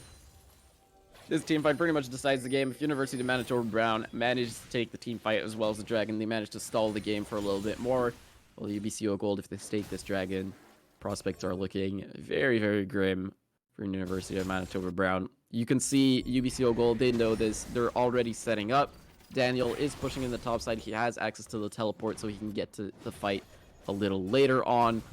And Dr. Ninja, he wants to get as much poke in to this UBCO Gold team before the fight even starts. Yep, and even dropping the Herald grabs them the mid lane tower, so it means that University of Manitoba does probably have to kill, definitely has to deal with that. To the Dragon. Dragon is up, and it started. The Juan for you. The red team is so late to this team fight. The Juan for you, he's maybe looking for a steal here. Here comes the Ornn Horde, the engage from Donut Evolution. The Encore comes through, but blue team has slain the Dragon. UBCO Gold have the Infernal Soul, and now that's a solo kill pretty much from Snowday Zoe onto Dr. Ninja. And yeah, that Zac passive is not going to help you, unfortunately. Double kill for the Heimerdinger with this team fight as well as the Soul going over to UBCO Gold. Yeah, that Rift Herald providing so much free time for UBC to just head over to the drag because it needed to be dealt with or else it was going to do massive damage to the tier 2 mid lane tower. But University of Manitoba was super late to that dragon, giving all the control over to UBC. Juan was there and in the pits for an opportunity to steal off Smite, but Satan picking it up, and as soon as that soul was claimed, you could see the members of University of Manitoba start to fall one by one. And yeah, as you said, Snowday Zoe basically not taking a lot of damage and basically 1v1ing Dr. Ninja there. So this is going to be a very big problem for University of Manitoba. Say the least, you know, it's right now, it like again, compared to the last game, sure. The gold lead is negligible compared to what we had last game. But at this point in time, unfortunately, with this soul as well as an extremely fed Ornn, the damage output is going to be completely insane. And again, once again, who is going to kill this Ornn? I don't know. Daniel on the Graves did pick up a Lord Dominic's Regard as the second item in his build. I would definitely say that is mandatory at least for having any chance to take down the Ornn. So he does get that armor penetration as well as the bonus damage from the Giant Slayer passive there. But I don't know if that's going to be enough because 303 Ornn with his mythic item and so much armor, I don't know if it's going to help. Daniel here, he's a little caught out. University of Manitoba Brown, though, they're here. It's a 4v4 currently. And University of Manitoba Brown just kind of wanted to avoid the fight. And I can understand the sentiment, but you have to take a fight at some point. And I don't know what fight they can take. Yeah, it's going to be interesting. It's UBC is now just sort of starting to snowball and use their advantage to take control around the map. I could definitely see if they get a pick here, that they could instantly go and pressure Baron. Or even just take the Baron, depending on who is picked off here. But right now, UBC does have University of Manitoba kind of in the palms of their hand and is just kind of waiting to strike whenever they think is best. Absolutely. It's a little bit of a rough time. Dr. Ninja, though, he did pick up the Serpent's Fang, which is an interesting item choice. I kind of like it because there is a Seraphine on the enemy team. But the thing is, I feel like you're going to need some armor pen very, very soon if you want to do any kind of damage to either J4 or this absurdly fed Ornn. Yeah, the Serpent's Fang is a good item in terms of Seraphine. However, that means that... Oh, here comes the team fight, though. Snowy Zoe, he's trying to find some kind of engage. The Ornhorn is on cooldown. A lot of damage you can see already coming through from this Heimerdinger on to the supposedly tanky Leona. It just gets scarier from here on out for University of Manitoba Brown. Yeah, as I was saying, the Serpent's Fang on Dr. Ninja is a good item in terms of the Seraphine shielding. However, that means that the mirror mana is delayed by a massive margin, on top of the fact that you might need to start building either a Lord Dominic's or a Sorelda's instead to try and deal with the armor stacking that's coming from J4 and Ornn.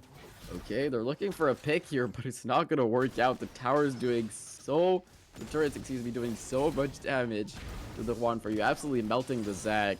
And Daniel here, you can see how the damage output getting from this Heimerdinger right now is absolutely absurd. And Satan, he's actually going to go in with the EQ, but he doesn't find the ultimate. And Donut Evolution now, he's got him stunned out under his turret. The Encore hits 2.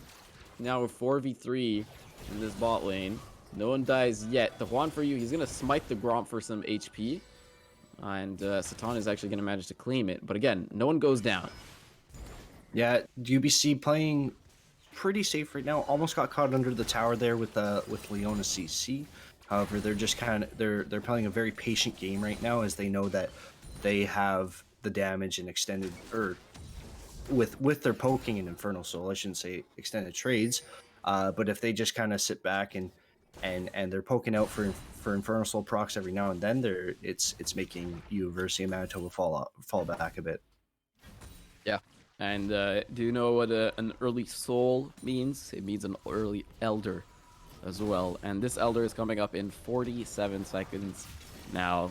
And with UBC O Gold having such an extreme control over the map as well as vision, I am a little bit worried for University of Manitoba. I am not a little bit worried. I'm very worried about University of Manitoba Brown. Because how are they going to walk into a Dragon Pit when they have to walk into a Heimerdinger, an Ornn, a J4, an MF, and a Seraphine? How do you walk into any of these champions? Yeah. However, UBC did lack in terms of getting vision on the Dragon early.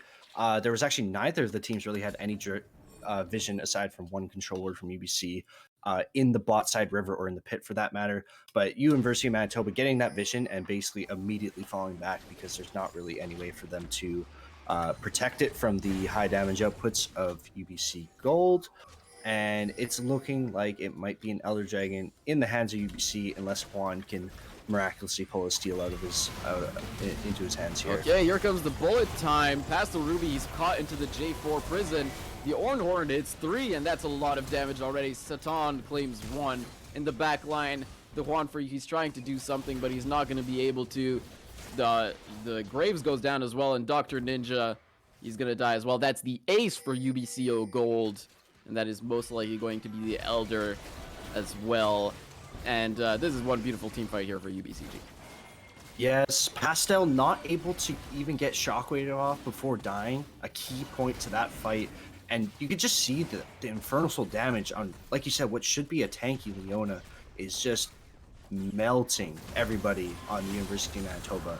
Gives them a free opportunity to pick up the Elder Dragon. And looks like the pings on the map indicate they're going to be taking the Baron as well. And that might just be what seals the deal for UBC Gold and takes the series. Absolutely. This is make or break, as was the campaign for Worlds right now. For University of Manitoba Brown as well. Unfortunately, with the Infernal Soul as well as the Elder, as well as the Baron right now on UBCG's side, I don't know if University of Manitoba Brown, I don't know if there's anything left for you to do. Unfortunately, I think UBCO Gold showed to be the better team this series, and now this last game feels like a bit of a stomp. Let's be honest. I think at this point it's a bit of a stomp. The gold is not that huge as last game, but I don't know if it matters. Yeah. Definitely much better than last game. I thought this game was really, really close up until that Soul Point fight. I think that was the turning point where UBC finally started to keep their lead instead of getting a lead, and University of Manitoba getting picks here and there to crawl their way back into an even gold game. But there was just no way to deal with the Ornn. And like I said, that one fight that gave UBC Soul Point where UMB just kind of crawled into that small choke point in the jungle, gave Seraphine, J4, and Misfortune beautiful ultimates. That is kind of when it started to really go in UBC's favor. Yep. And that's already one inhibitor down. With all of the ultimates available, I'm surprised that they're not just going for an engage here. I kind of just expected UBCO Gold to look for an Ornhorn, and Charez, he's on the other side of this wall. You can see the damage. Oh, that ultimate does so much damage. It's not going to be enough to take him down. Throwing out the Ornhorn for good measure, just for some extra damage. But you can see Oh my absurd levels of damage coming out from this Heimer right now. Charez, he may have been banned out. He may have been picked on during the draft phase as well as Snowy Day Zoe, but both of these laners still showing up in this second game. Yeah, the damage with Infernal Soul and Elder from Charez is ridiculous right now. And UBC just playing super safe, rotating for objectives, and getting the second inhibitor, and could very easily take the game here with the damage outputs they have. Okay, UBCO Gold, they're walking down the fountain. 3-man knockup from Snowy Day Zoe. The Encore hits too. Their bullet time does so much damage. That's already 2 kills on the board for UBCO Gold. The one for you is going to be the third. The Baby Cage takes down a fourth. And the only one left alive is Daniel. No, I lied. He's also going to go down. UBCO Gold take the second game and they take the series. Wow, a very beautiful way to close out that game. UBC definitely showing that they are the superior team here and sweep the series for what started off as a close game, did end off as being more of a stomp from UBCO. Wow. I mean, what a series. And you know, I am I honestly didn't even realize what pullover I had on, but let me show you for a second. Hold on. We have some Okay, biased hold on. commentating here, fellas. I honestly did not even realize. I'm here now. You are wearing a UBC sweater, and Ryland is a U of M alumni. No. Not alumni, but I have been I used to go to U of M. Oh, okay. Well, Kang lied to me then. I will blame Kang. He told me that you were you played on the JV team. I for did, U of M. yes. Oh, well, there you go. Yes. So UMB League of Legends alumni. right. So we had some bias on the desk today. I'm so sorry, chat. I'm so sorry about that. But they balance each other out, so that's all that matters. Exactly. We had someone from both sides. Yeah. Dinsbag says that Ryland isn't wearing a U of M sweater. No wonder we lost. Sweater diff. Sweater, yep. I gotta be rocking I have the to agree. Christmas sweater, guys. Come on. Yeah. I mean, look, I It's mean, that time of I year. mean, maybe Look not in BC, outside. but Christmas. It's Christmas here, man. Woo. Yeah, it started Um, snowing another couple feet again. yeah, yeah. Anyway, great series.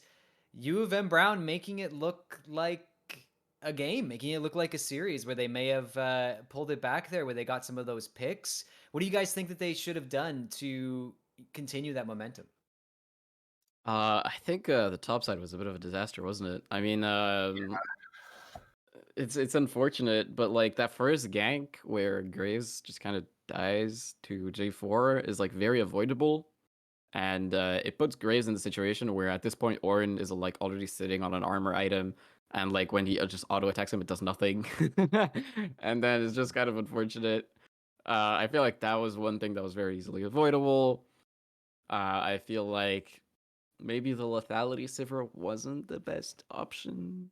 It worked Mm, kinda, but the thing is, no one was able to deal with the Ornn. I think the mid right. lane as well was a little bit unfortunate. I don't know. It's so hard because the team play, honestly, from University of British Columbia was really good. I mean that like early dragon stacking, uh, take Herald, soul point fight, win the fight because you were prepared, and then boom, drop Herald, get soul, game is over. I mean that's perfect. Like in theory, that is a like solid game plan. Yeah.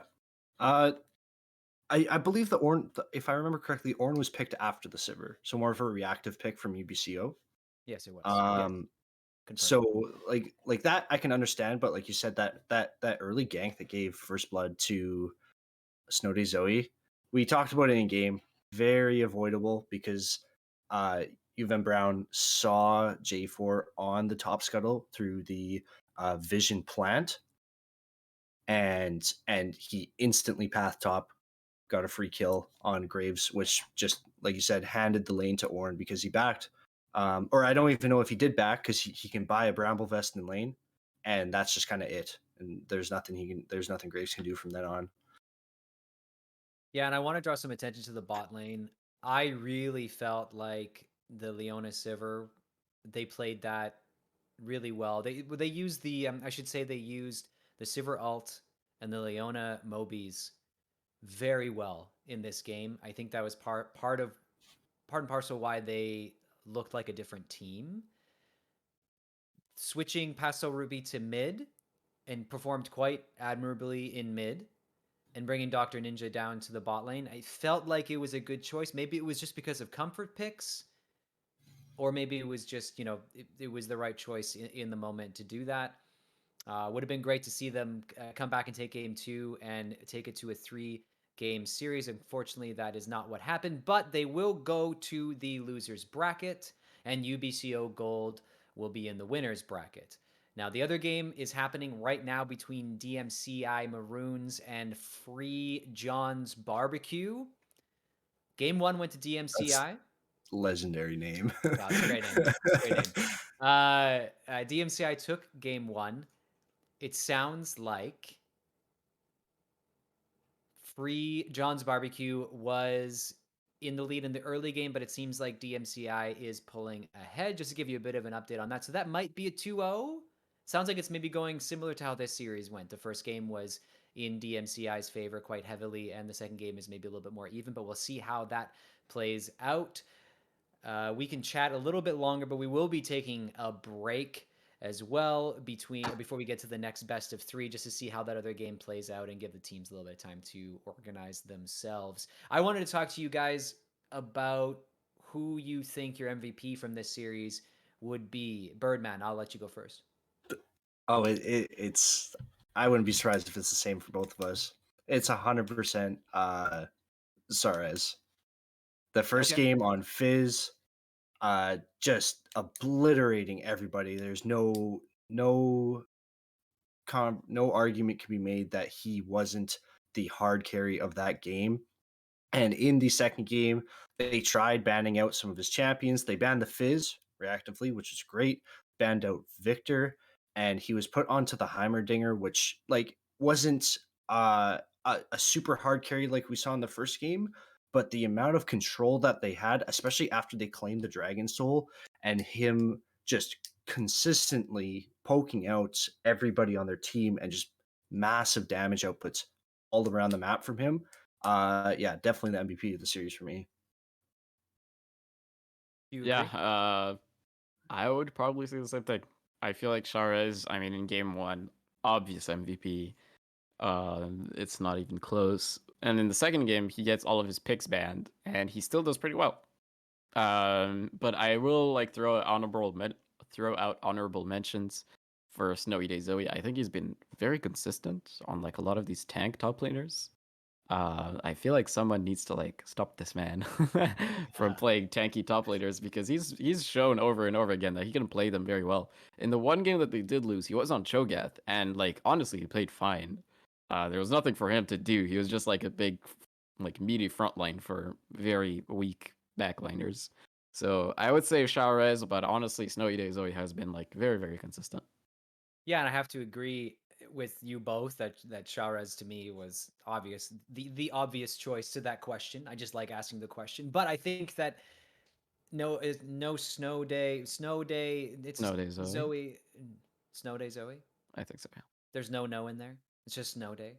No I snow think day. it's Snow Day Snow Zoe. Day Zoe. Yeah. Okay, snow day Zoe is not as flashy to play your role as a top lane tank as it is to play a carry mid laner. And I know the Heimerdinger he's a control mage, right? I think that's how you would classify him. Yeah. But it's not nearly as flashy to play these tanky top laners, but he played his role exquisitely. So I agree with you. That would be my honorable mention. And I mean, but also like the jungler as well, Satan, yeah. Satan played very well as well. I would throw something a bone his way as well. The Shen in the Yeah. first game was really well played, and the sorry, I'm blanking here. I'm blanking. Jarvan. I mean, Jarvan is super strong in this second game. But yeah, I mean, they played well. They deserve to be in the winners bracket. We will get to that game. We have to wait for that other game to finish, like I said. But maybe let's take a little break. Everyone, grab a drink, grab a snack, and stick around. We'll be back in a bit. Welcome back to the Canadian Esports Championship Series. We are into the winners bracket. DMCI Maroons did take the game over Free John's Barbecue. So we have DMCI Maroons versus UBCO Gold. It's going to be an exciting game. We're going to go straight into draft. I'm going to pass it over to Natural and Birdman right away. Have fun, boys. Thanks. Thank you very much. Now we did actually see both of these teams duke it out yesterday, but we have one major change, and that's in the mid lane. We have Shahrez instead of Fear something. What was his name? Surfear. Surfear with the 3. That was only Yasuo, and that gave us the very famous 10 power spec now. I'm sorry, Surfear, if you're watching this stream. I'm never gonna let this down. But Not regardless my of that, yeah, but regardless of that, it is a matchup that we have now. It is going to be Zed actually that is going to be the first ban for UBCO Gold. Interesting. I imagine that's a target ban. UBC and DMC are probably both doing their research and knowing from their match yesterday what the teams, or hopefully knowing what the team's strengths and weaknesses are on the opposite side. Absolutely, and DMCI Maroons banning away the Darius as well as the Tom Ketch. So once again, we're seeing a lot of bans directed towards Mr. Snow Day Zoe up in that top lane. That Tom Kench yesterday was pretty traumatizing, so understandable. Yeah, and UVC actually banning away the Misfortune. Interesting to see, which they've picked in both of their games against University of Manitoba Brown. So we're going to see what the first pick might be here. Yeah, I don't know. I wouldn't be surprised if they pick something top for Snowdy Zoe, as he is pretty comfortable in general on anything that's kind of a bruiser tank. Yeah, and unforgettably, of course, DMCI Maroons is banning away the Fizz. So very smart decision there. And it looks like UBCO Gold is going to opt in for the Poppy. Yes, I believe we saw it. I don't know which side it was on, but it was in this. It was when these two teams faced off yesterday. It was the Dark Harvest Poppy that went Divine Sunder. I actually thought that build was very interesting to see, and there was a really good damage coming out of it too. Yeah, I mean it's a build that has been popping up on in solo queue like quite a bit, which is surprising to me too. I know at first I was like, Puppy with Dark Harvest, what the hell is that? But yeah, there's this one like streamer in I think he's GM right now, that plays like Puppy with Dark Harvest that popularized it. Regardless of that, yeah, it's pretty funny and it's pretty strong. I wouldn't be surprised either if like Predator Puppy is like a thing now. I feel like that could be pretty decent as well. But regardless of that, DMCI Maroons is going to be picking up the Udyr, which we haven't seen in a while, as well as the Jhin. Yeah, perhaps maybe they're predicting Poppy to be in the jungle, and you're something that can get on to Poppy without using any dashes per se, so that they don't get grounded and slowed. Is probably what I'm thinking their thought process was there. Yeah, Udyr possibly like somewhat of a counter to Poppy. You can stun her, you can slow her down before she gets to your carries, as you said, because Udyr doesn't have a dash as well. He can, thematically speaking, should be a counter. As Ezreal is going to be the lock-in for UBCO Gold here as the answer towards the Jhin.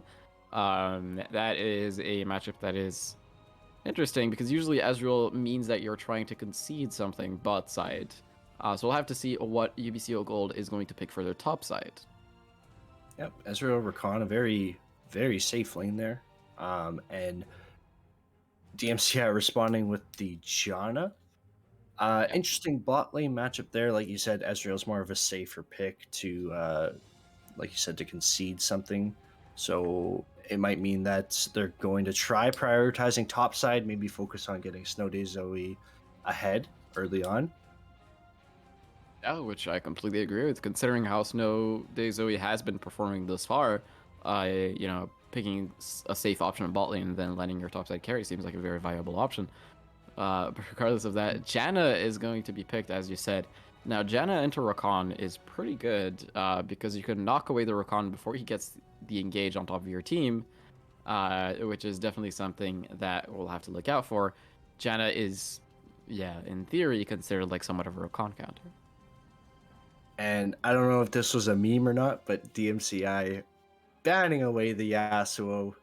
That's just me. They That's just haven't. me. I mean, UBCO haven't picked mid yet, but they have to know that it is Sharez in the mid lane. Perhaps it's something. I mean, based on the last series, Sharez could pick up and play more than just a couple champions, going for the Victor ban as well. So it might be targeted, but I wouldn't be surprised it is a little bit of meme potential in there as well. Yeah, I mean, also, with the composition that UBCO Gold has right now, Yasuo pick does look pretty good. You have a Poppy for the setup as well as Rakan. But again, the only thing is that you do have like a Janna that kind of can be a little annoying if you're trying to engage on top of people. But who knows? Yeah, maybe is it a meme? Is it not a meme? I guess I'll let the viewers decide because I'm not sure myself. Regardless of that, it is going to be the Karma and the Lux that are going to be banned actually. So some bans like in the mid lane towards some kind of enchanters, but DMC Maroons are going on the complete opposite of that. They don't want any enchanters. They're picking the Yone. Yes, I love the Yone pick, as there's always the debate of which is the better brother. Personally, I do think currently Yone is a bit of a stronger and also a bit of a less volatile pick in terms of running it down, to put things lightly. But yeah, anyways, this is a good pick because it has lots of potential for both like assassin and tank shred capabilities. UBCO responding with a Warwick. Yeah, interesting. Uh, I don't know. I suppose it's a Warwick maybe in the top lane. It either means that Poppy is going top, Warwick jungle, or the other way around. And really, we have no way of knowing. Um, what I will say is that Warwick does offer, when he's in the jungle, he offers some fairly good early ganking, and he has very good 1v1 potential. Now, what does that entail? I'm not too sure because I haven't like ever seen Warwick been played pretty much. And a Vladimir is the last pick for UBCO Gold. Interesting with their current composition. They do have some late game pressure. However, the Ezreal synergizing not the best with Vladimir because he's more of a mid game spiking champion. DMCI, however, very locking the Rise, which would be going top lane. And that combination with Rise, Yone, Jin, very, very massive, massively scaling team. So if this game gets late enough, I think they could certainly come out on top. Yeah, absolutely. The MCI Maroons have picked themselves a very late game focused composition. Besides the Udyr, that I guess is just kind of their bridge into the late game, their safety net, if you will. Yeah. Yone and Rise scale extraordinarily well. Jin scales okay. He is fine. I mean, he scales well. Compared to other AD carries, he's like, I'd say about in the middle of the pack. But yeah, regardless of that, the MCI Maroons have themselves a late game focused draft with the Yone with the Rise, while the UBCO Gold is opting for more of a skirmishy type composition, I'd say, with a lot of dashes involved. I mean, you have a Puppy, you have an Ezreal, you have a Rakan, you have a Warwick, all champions that can very easily kind of strive in broken up fights where they're not very organized. But you do have the interesting factor of the Vladimir here, which, yeah, most likely in the mid lane, and also a very good scaling champion. So we'll have to see if the Vladimir manages to be the X factor for UBCO Gold here. We did see this matchup already yesterday, and DMCI Maroons took it in a very convincing manner. But with the addition of Sharez, maybe UBCO Gold this time will be able to take this best of three. And we'll be right back after our 3-minute competitive delay break to see exactly what happens. And welcome back to our second best of three of today. UBCO Gold against TMCI in the winner's bracket. This will be deciding who is going to go into the finals.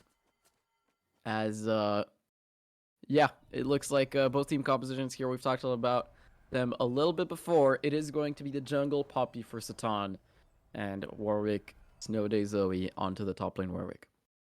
Satan taking Predator this time instead of the Dark Harvest. So definitely going to be looking to get some early ganks off, provide pressure, probably either to mid or top lane with the bot lane Ezreal or Khan pick. However, it could be anywhere on the map. You never know. Yeah, also taking the barrier on Warwick, which I find a little interesting. So there's no teleports on the side of UBC Gold.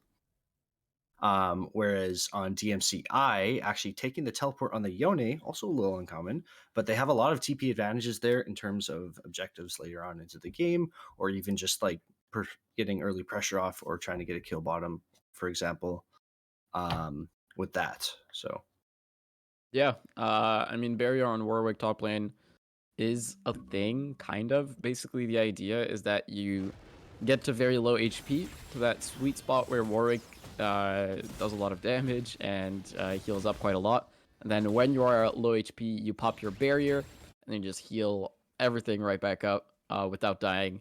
It's a pretty interesting strategy, and it's very strong in a 1v1 situation. And as you can see here, already taking a favorable trade against Gypsy here in the mid lane. And I do believe there was some kind of role swaps as well as player swaps.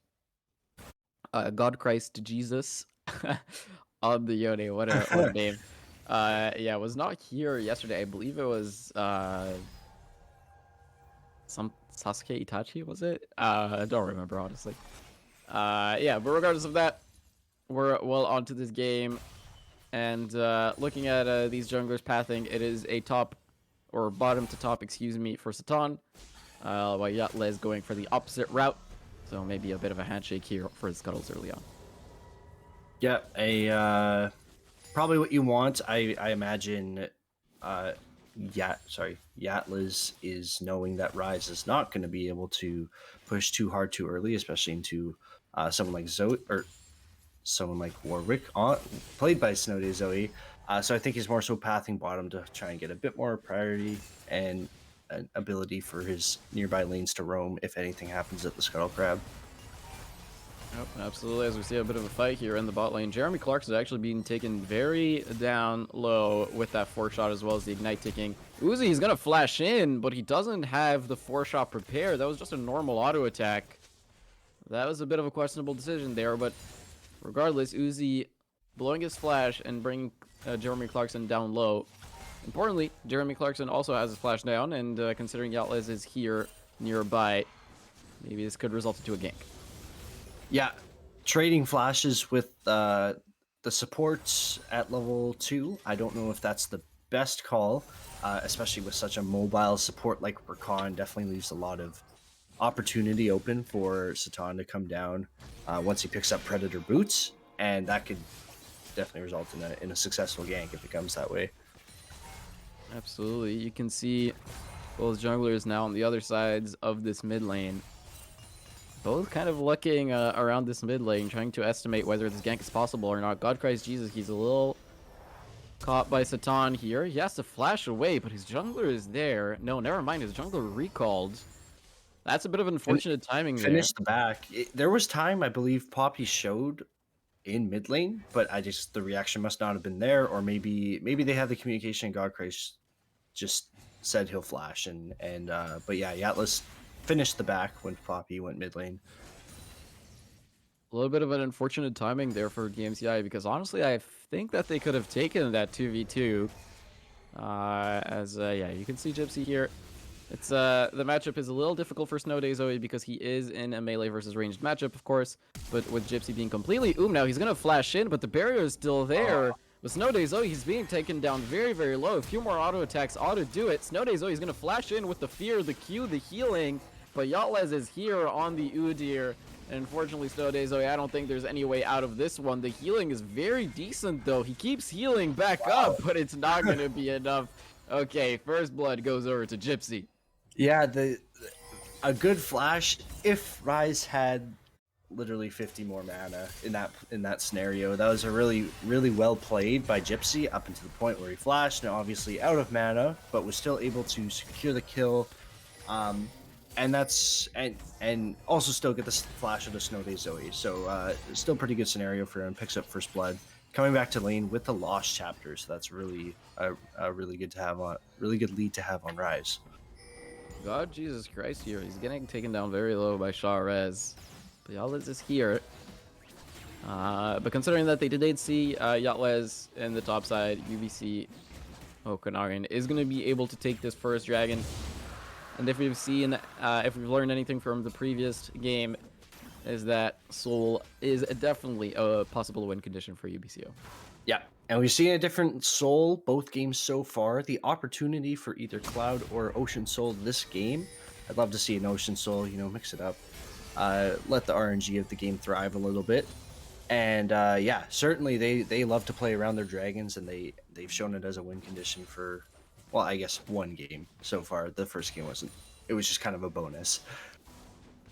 Pretty much. And yeah, Ocean Soul this game would be pretty powerful, considering you do have these champions that love to fight in extended fights. The Warwick, the Poppy, all of their champions love extended fights. So, yeah. That'll be very good. But Snow Day Zoe here, he got rooted under turret, and he's just dead. Interesting. Yeah, I don't know what his plan was there with a point-and-click route from Ryze, using the empowered abilities with Spell Flux, but... Hey, Satan, he's a little caught here. God Christ Jesus did miss the ultimate, though, but it doesn't matter. The Janna is actually going to take the kill, as that's another kill going over to DMCI, folks, and if you were here yesterday watching this game, I think I'm getting a little worried here for UBC Okanagan, because it looks like a bit of a repeat right now. Yep, especially with someone that's scales so strong, like Ryze, just straight up winning lane currently. Very scary to see, because it's just definitely going to advance him to his scaled state. And DMCI doing a great job of applying pressure in other points of the map, knowing that Gypsy in the top lane seems to have it under control right now, and UBC Gold needs to come up with a response. And I do think that the Vladimir is definitely an option out here for UBC Okanagan. Very strong scaling champion and can easily carry games. But Sharez here, God Jesus Christ, he's gonna use the E as well as the third Q to get a knockup. Sharez is gonna go into the pool, and with Satan here, the MCI have to disengage. Does burn the Hemoplague and honestly almost takes down God Christ Jesus in that trade, just not the damage he's looking Oh, for. Snow yet. Days, oh, he's looking for the ultimate, and he finds it. The kill onto God Christ Jesus. You can see the pings coming down there. They do not like that at all. And yeah, very good pick there from UBC Okanagan. Good follow up coming from Snow Day Zoe coming out of the Fog of War with his Infinite Duress. Good to pick up the kill, and also the assist does go on to Vladimir. It gives him a little bit of extra gold for his Hextech Alternator, as well as an extra stack on Dark Seal. Yep. Gonna be very, very happy about that one. You can see here how Gypsy is doing pretty decent amounts of damage here. Okay, the flash knockup here from Jeremy Clarkson, but the jungler is here. Does he have access to the E to get out? He does. The first E has been burned. The second E now from Jeremy Clarkson. He struck on the Ezreal. Are managed to gonna get out of this a little bit of a mistaken engaged. Yeah, that was a really good disengage. They have the vision set up. I guess it was just a little bit out when they went for that flash engage there. Definitely could have went differently if Yatlas was not there to follow up, but a very good disengage by UBC O Gold to not fall to the gank there. Okay, God Christ Jesus here. He's actually being 1v1'd by this Poppy with double buffs, and the flash in from Sharez. He takes the kill. That's a big kill to put onto Vladimir. Gets him a really good lead because that's the second time that Flash Yone in has from fallen. Gypsy. Oh. He's gonna get feared though. Snow Day Zoe, he has access to the barrier again, but he needs to heal. He needs to get another Q. There it is, but I don't think the healing is gonna be enough this time. All it is just cooldowns for Gypsy. Another Q is gonna take him down. 3-0 for Gypsy. And the second solo kill on Gypsy, responding to I guess a little bit of support from God Christ Jesus, like I said, falling twice in a few minutes in the mid lane there to give Vladimir a pretty good advantage, but Rise is definitely getting the upper hand of the advantages so far in this game. Not necessarily up in CS, but 3 kills to have within 10 minutes is pretty good for him. Yeah, absolutely. I mean, I think the thing about Warwick top lane is that it's a very stat-checking champion, right? If you don't have the damage to kill him before he gets his heals off, then he kills you, and if you do, then he dies. And unfortunately, it looks like Snow Day Zoe is past this point where he can just stat-check Gypsy. Now he is going to need either assistance from a gank or some, potential misplay from Gypsy to actually be able to take him down. And okay, here comes Satan with the Predator going on to this Jhin most likely, and yeah, he's completely dead. Not much there he can do. They're gonna leave the kill for Z-Struck. That's UBC Okanagan striking back. Yeah, Satan finally getting the Predator online and using it to pick up a kill in the bot lane, and surprise, surprise, Dragon Pressure based off of that, which is great. Like you said, UBC is likely going to be playing around Soul Point as a win condition this game, especially up against a team that has so much topside pressure right now through Gypsy on the rise. Absolutely. Avoid that top lane at all costs would probably be my call. And as you can see, the Cloud Soul is going to be the soul for this game. Look at this. Snow Day Zoe, he's looking for another roam into the mid lane as he noticed that God Christ Jesus is once again low. But this time, it's not going to work out for them. UBC Okanagan Gold, though, as you can see in the bot lane, they already have 3 plates on their side. But the teleport is coming through from Gypsy. And here comes the instant root. But Gypsy is taken down very low. The Ignite is taken, but they don't have the damage to finish him off. And now Z-Struck is taken down by the Janet. Jeremy Clarkson as well, about to go 6 feet under. Jhin claims the kill. Excellent teleport from DMCI. And there's that TP advantage that I mentioned earlier with no teleports. Like, there's not even a way to respond with UBC Gold there unless Poppy is nearby.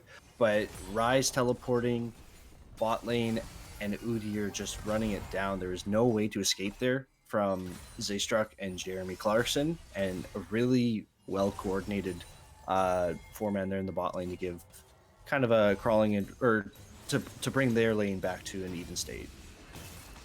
Absolutely. As Snow Day Zoe here, he's trying to get some extra plates, but again, Gypsy is doing quite a lot of damage here to Snow Zoe, and God Christ Jesus is here. But here comes the Infinite Duress, though. A lot of damage onto Gypsy.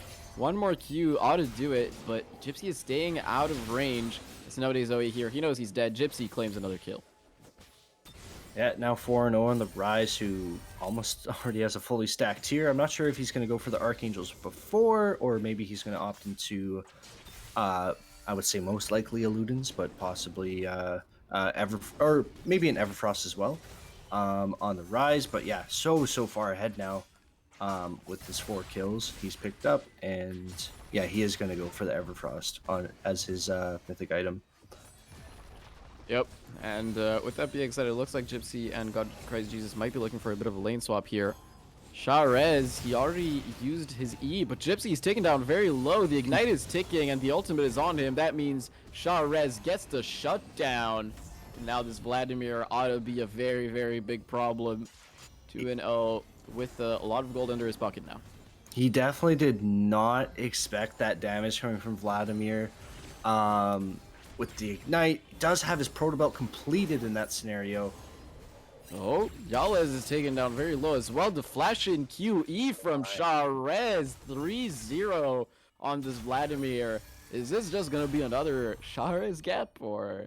I think right now it's looking like a Gypsy Sharez show off right now to see who can come out on top, because the amount of gold that Vladimir just took in based off of those kills, you can see finishes tier 2 boots, picks up a Fiendish Codex as well. Yeah, over like 1,500 at least gold ahead of God Christ Jesus on the Yone, and picking up the shutdown and everything puts so much gold in his pocket right now. Absolutely. That is an extremely fed Vladimir. Already access to that Proto Belt. And looking to go for with a Fiendish Codex and a Ruby Crystal. I assume that's going to be a Cosmic Drive? Most definitely, yes. Having the Q cooldown on Vladimir is definitely essential just to get as much ability haste early on. Absolutely. And Snow Zoe here, he's going for the 1v1 once again. He's 2 levels down, but he does have access to that ultimate. And yeah, he's going to use it. Solo kill from Snow Zoe, 2 levels down.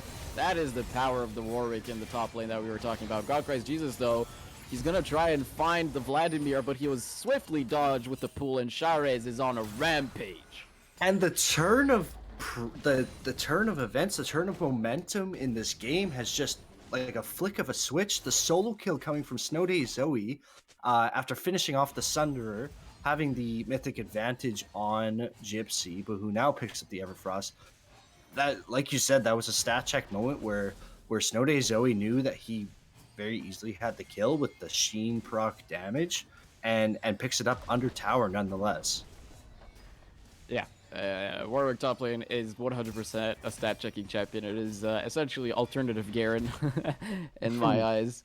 If he has the items over you, he's just going to win, and so he does.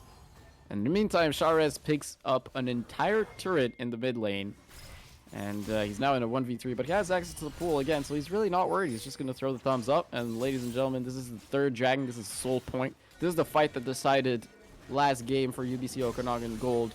So let's see whether it will decide this game as well. We do see DMCI pushing in to try and get some vision there on the dragon. It looks like they have their whole team grouping around here. No need to use any teleports in this situation. Okay, they're engaging onto Uzi, and he's already taken down very low. The Arcane Barrage is going to take him down. Sharez claims the kill. Gypsy as well. He's taken down very low, getting hunted by Snow Zoe. Double kill for the Warwick. Satan takes down the 3rd in the bottom side of your screen. God Christ Jesus, he is going to need more than all of those figures to find some kind of repent here in this game, because he's getting hunted down, and it's the ace for UBC Okanagan Gold. And that damage from Vladimir with his Tides of Blood, I half healthed. I think it was Jana. The damage there, he wasn't even able to back before that play started, but a beautiful engage there, and just the Vladimir damage with already so many kills in his pocket. Right now, Rise is not able to respond to that, and that is a great ace and able to pick up Soul Point for UBC Okanagan. And we just missed it live, but Sharez took down the Janna. Yeah, this Vladimir is getting a little bit too fed right now. 7-0-3 on this rise. No, excuse me, not on this rise, on this Vladimir. This man is a problem. And now Warwick also ahead of Rise. Uh, Snow Day Zoe, I guess the Divine Sunder was the turn on point for him, and is just now out farming even in kills and assists, and has himself a 300 gold bounty to top it all off. Yeah, who would have thought that this Warwick that was losing this 1v1 so badly would suddenly completely flip the switch on this matchup? As a God Christ Jesus, once again, gonna need more than all of that to survive this one as he's getting hunted down by this Warwick. The Rise ultimate is coming through though, and the Avengers are assembling from DMCI. Snow Day Zoe's caught in a 1v4 situation. Satan realizes that he wants to be nowhere near this, but the healing is insane. No, it doesn't matter. Shutdown going over to God Christ Jesus. Shah Rez here, he is so strong. He is going to use the pool early though, and that being said, he is trying to walk it out. No, maybe he's trying to consider a 1v5 here. He finds God Christ Jesus, he goes legendary. He has access to that third Q. He's going to use it, and Jeremy Clarkson with the engage. The pull is used once again off cooldown, double kill for the Vladimir. This team fight is only going one way, and it's UBC's way. Ace triple kill for Shah Rez. UBC Okanagan take over the game. And to point out that Sharez already used Hemoplague at the start of that fight on Jin. He went through the entire fight without his ultimate up because he kind of, I don't want to say whiff, he got it on the Jin, but the damage is just incredible. He does have now 24 stacks on his Magi Soul Stealer on top of Protobelt and Cosmic Drive. And it's kind of looking similar to the Fizz. Yeah, this is looking like a bit of a crime here. God Christ Jesus, yeah, just gonna get deleted off of the map. That E is not the one that you wanted to take. With that Shelly being able to take down one Nexus turret here. Sharez might just be looking to end it all. He uses the pool, and he might, okay, flash in from Yachtles, and that's a 1k gold shutdown onto the Rise. That's definitely not what you want to see. DMCI now on the hunt, trying to pick back up some of the gold that has been spent. Gypsy, he's trying to look for a route here, but the slowdown from Z-Strux, the Arcane, is going down very low already. The red team, the counter engage though from Jeremy Clarkson is beautiful. The flash in, the knock up, the health bars are going low. Z-Struck finds a double kill already. The Rise does pick up another kill though, and God Christ Jesus, he finds the fate sealed onto the Poppy. It's now a 2v2, but Snow Day Zoe, he's still full HP, and God Christ Jesus goes down. Double kill for the Warwick. Gypsy's trying to run away. He's trying to kite Snow Day Zoe as well as he possibly can, but the Q is going to connect, and the healing is insane. The camera goes wild, and so does Snow Day Zoe. That is going to be an ace for UBC Okanagan Gold. My, that was... Yeah, there is so much to unpack with that fight. What looked to be originally an overstay from UBC is now turned into another wipe, but I thought that it might have been a turning point for DMCI, catching them a little off guard, shutting down the Vladimir, but Snow Day Zoe, there is no response. Only God Christ Jesus has grievous wounds so far, and that is not what you want to be seeing, because clearly something needs to be done about the Warwick as well as the Vladimir. Yeah, I mean, DMCI found the pick onto Sharez, right? And they thought that this was their moment, and they're engaging. But the problem is, it's against an Ezreal. It's against an Ezreal that's doing totally fine. So they try to engage on him, but he keeps kiting away, and he does so much damage that at that point, they can counter-engage successfully. And Jeremy Clarkson with a beautiful counter-engage with a Rakan, and then Snow Day Zoe just pulls up. And yeah, with that being said, with the absolute dominance of Vision, as you can see from UBC Okanagan Gold, they just take away this Baron for free. DMCI, honestly, I'm not even sure that they were wanting to contest that. I don't even think that they wanted to. Regardless, DMCI now, they're trying to prepare for this Soul, but UBC Okanagan Gold don't care. This is the power that Soul Point gives you. You can just leave that Dragon be, let like one of your players solo it, or not solo it, and just go for the base. Yeah, it looks like they're going to be marching down top lane here. Like you said, Dragon is up, but there's not really any need for them to to have too many members on it right now because they trying to take a tower. They have Baron buff and they want to use it. They want to get as much gold as possible into their pockets before the buff expires, and they might be able to even close out the game in the process. Here comes the engage by the Poppy. Satan is going to get popped, though. But again, Poppy does not matter here. It is all Sha Rez. Janna completely deleted off the map.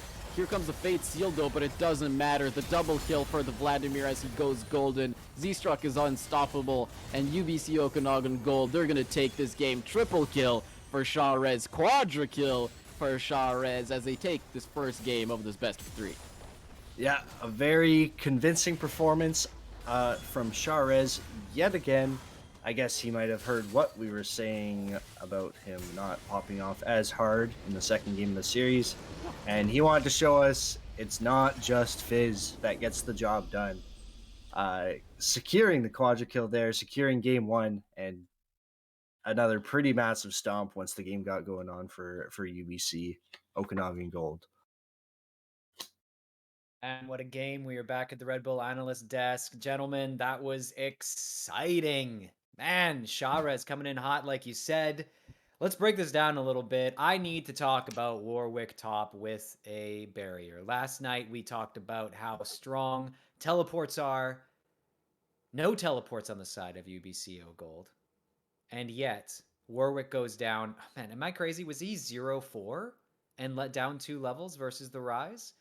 It was like Yeah. 1 and 4, I think. No, it was when he got that solo kill, he was 2 levels down Yeah. and 1 and 4. Yeah. And tower dived for the kill. Yeah. I don't blame Gypsy at all. I would not have expected that. I thought that Gypsy played very well. And it kind of was this turning point. Right, because Warwick got that dive with his ult in mid lane, finished off the kill there. And it almost felt like I understand why DMCI did the lane swap, right? Rise was doing well, Yone was feeling a little bit. Not that he was doing terribly. They thought maybe that lane swap would work. And right away, Vladimir just comes in and destroys the Rise. And that's kind of, to me, where the game turned in favor of UBC O Gold. Yeah, I mean, 100%, right? When you're playing like these scaling champions like the Vladimir, you're always on the lookout for shutdowns. Because shutdowns are what really is going to accelerate you super, super fast. And if you just get one opportunity to take one down, as Sharez, he saw his opportunity, he took it, and with that shutdown, he just kept rolling with it. Yeah, I definitely think that early on in the game, the pressure that Rise had on the map was insane. We did mention the TP advantage that DMCI had, and it was shown with the 4-man in the bot lane, picking up 2 kills there and a good advantage there. And like you said, Darren, I think it was as soon as they lane swapped and Sharez instantly solo kills and picks up the shutdown on Gypsy. He backed. He got he already had his proto belt, but he at that point he now had 5 stacks on Darksteel. He backed for Lucidity boots, Fiendish Codex, to get just so much more ability haste to just push him towards that huge power spike. Honestly, you guys were talking about the scaling of Rise, and to see him going 3-0 or 4-0 in the first 10 minutes, I was like, this is GG. Like, if he's this far ahead now, how do you come back from that? And I guess I just never underestimate Sharez. This is what we're learning from this tournament. Yeah. No kidding. Sharez is the difference maker. Yeah, apparently. I mean, Sharez is like, he is, if he plays like this in his solo queue games, he's gonna climb very, very fast. I mean, like, his champion pool is like the perfect champion right now that we have seen from him. It's like the perfect champion pool to climb in solo queue, because these are champions that are completely self-sufficient. Fizz, Vladimir, they just kind of scale, and if they pick up like a single champion, single shutdown, they can just completely win the game, 1v9. And he is showing that he can do that. So I mean, good for him. It's looking pretty good right now for him. The question is, how do they stop it? Very good question. I think like maybe like some kind of neutralizing matchup in the mid lane instead of picking Yone would maybe be a good idea. Play Galio. Yeah, you could play Galio or try to impact other lanes. I'm surprised this tournament we've really not seen any bot lane do anything. Like, I'm not crazy, right? Like, it's No, yeah, I don't think you are crazy. I think that it's not like we've seen all of the bot lanes play poorly. It's just we no, haven't it's just nothing seen happens. someone pop off. You know, in the last season, we had lots of good bot laners, ADCs, and Harley comes to mind as Yeah. one who was always exciting to watch because he would play Jinx, for instance, and just go super aggressively and get fed. And or not get fed, you know, it's kind of high risk play, kind of like Dinzy, right? Dinzy almost did it with the Samira. He just didn't have the quite the support from the rest of the team in that game. It was a little bit disorganized. But yeah, the bot lanes have been pretty neutral in this tournament so far. It's been a lot of top side play, so we'll see in this next game. Um, I really like Jeremy Clarkson's Rakan. Yeah. I think they played very well in this game, and I mean, yeah, I was gonna ask you what does DMCI Maroons do in this next game, and I don't want you to say ban Sharez or Because counter clearly it's not Sharez. working. Yeah, right. Like you can't ban him. You can't counter him. It seems like maybe with the Galio, like you might be right, but who knows? Like, what if he plays? The chat was saying something about Yasuo. What if he, you know, plays Yasuo into Galio? Or I guess maybe Galio is good against Yasuo too. But I don't know. What do you think? Like macro play here. What are some things you'd like to see from them? I don't Well, think. Oh, do you want go to ahead. go? No, Okay. Yeah, like you said, like as much as you could say ban Vladimir, like it's not. I still think they need to ban Fizz. I think that needs to stay off the table yep. for Sharez. But in terms of macro wise, they did a great job of getting Gypsy really far ahead on the rise to the point where we thought it might have been game over from there. And they did a really good job of pressuring bot side with teleport and ganks, and then all of a sudden it just kind of stopped. Like it was as soon as that shutdown happened with Vladimir, it was now Vladimir's turn to just go all over the map and and just kill everything. And they really they just need to find a way to control that because they had all the control in the game up until that one point where Gypsy was shut down and then he went top and he died again and then Vladimir went bot and wiped and it was just from then on it was just snowballing the whole game.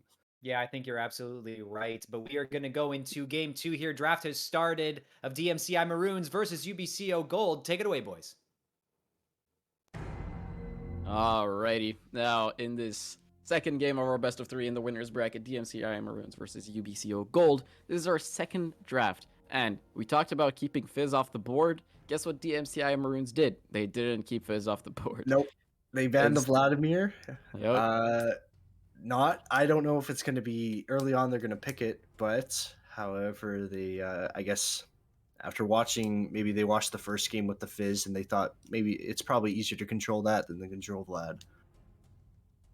Honestly, I don't necessarily disagree. You know, it's maybe Fizz, I guess, is like somewhat easier to lock down than Vladimir. Somewhat. I'm honestly not too sure. I feel like both champions are equally slippery. But regardless of that, UBCO Gold are picking the Fiddlesticks here. So a very AP heavy jungler here for the Fiddlesticks, as well as a Jhin again, which looked completely fine in the last game, honestly. And DMCA Maroons, it looks like they're considering the Misfortune. The Vi has been picked. Now there was like some kind of like Vi mid tech at some point in the last patch, but I don't think it's gonna be a Vi mid.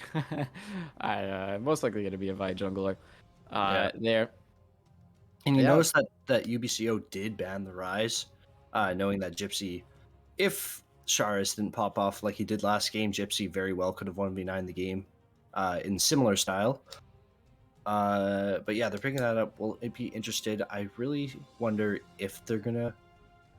If I have to imagine if they don't pick Fizz last pick in first round, then it's going to be banned in the second round. So we'll see what they decide there in terms of their last pick. Yep. 100%. And once again, it is the Janna for DMCA Maroons. I believe DMCA Maroons support has basically only played Janna this tournament. That's what we mean by comfort picks, I guess. For sure.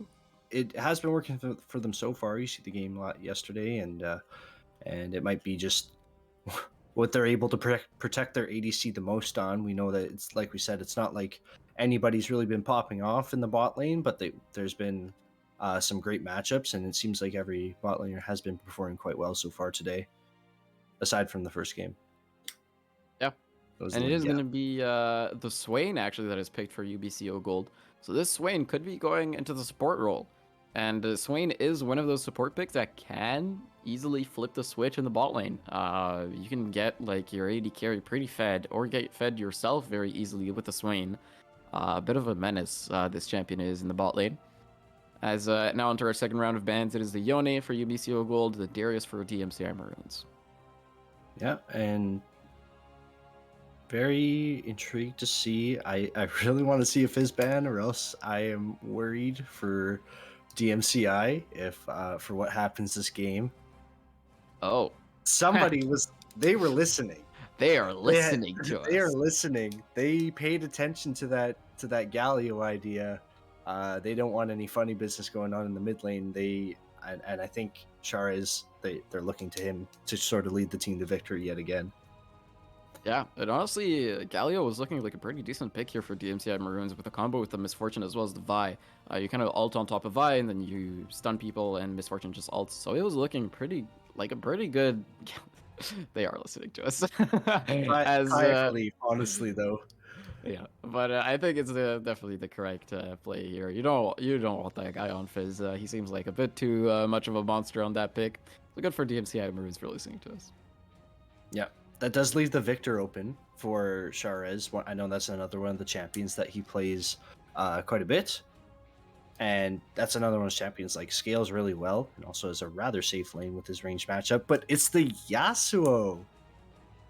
Okay. Oh, It is going to be the other edgy brother. I feel like we've seen either Yasuo or Yone. I feel like we've seen them every game Yeah. at this point, which They shows just how popular they are. looking to redeem the team's Yasuo reputation after yesterday's performance. Not going to name any names. I also don't remember his name, but it was a rather unfortunate game, and we'll see. The Cassiopeia follow-up, a very good counter pick for throwing down the ground. Yasuo can't move. No dashing allowed there in the mid lane, so we'll see how that matchup goes. Yeah, so Cassiopeia is generally considered like somewhat of a Yasuo counter because of the miasma. But the thing is, it's not like a super hard counter. It's Cassiopeia favored, but I don't think it's completely unwinnable for Yasuo either. You can play around the miasma, and if you play around its cooldown well, you are able to get on top of Cassiopeia and kill her with the use of your wind wall as well, fairly easily. Basically, if the miasma is on cooldown, you are free to go. That's kind of the idea. As I believe we missed the last DMCI Maroons pick. Let's check if we can see what it is, or maybe not. Oh, we're not too sure yet. And we missed the last pick too. Okay. Interesting. Last All round right. Last round of picks where we have open top lane. The top lane matchup. Okay. Yeah, it looks like that's what's missing right now.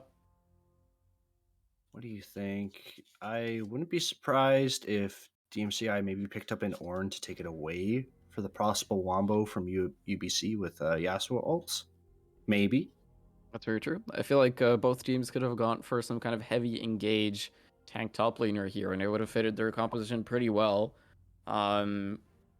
But we do. I mean, I want to talk about these team compositions because they are very interesting. We have a Vi, which we haven't seen yet, which is a pretty powerful early ganker. So my question is, which lane do you want to see Vi gank here? We obviously don't have the top lane matchup yet, but I wonder if DMCI is looking to put maybe a lot more pressure on mid lane to wait. We have the picks, and they're spicy. DMCI Maroons picked Malphite, and guess what UBCO Gold picked? Silas. Silas. Yeah. Okay.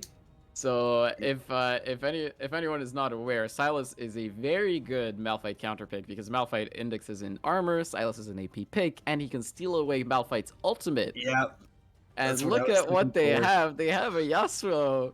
So Oh, I they feel like walked right into their trap. That they might have been. walked right into it.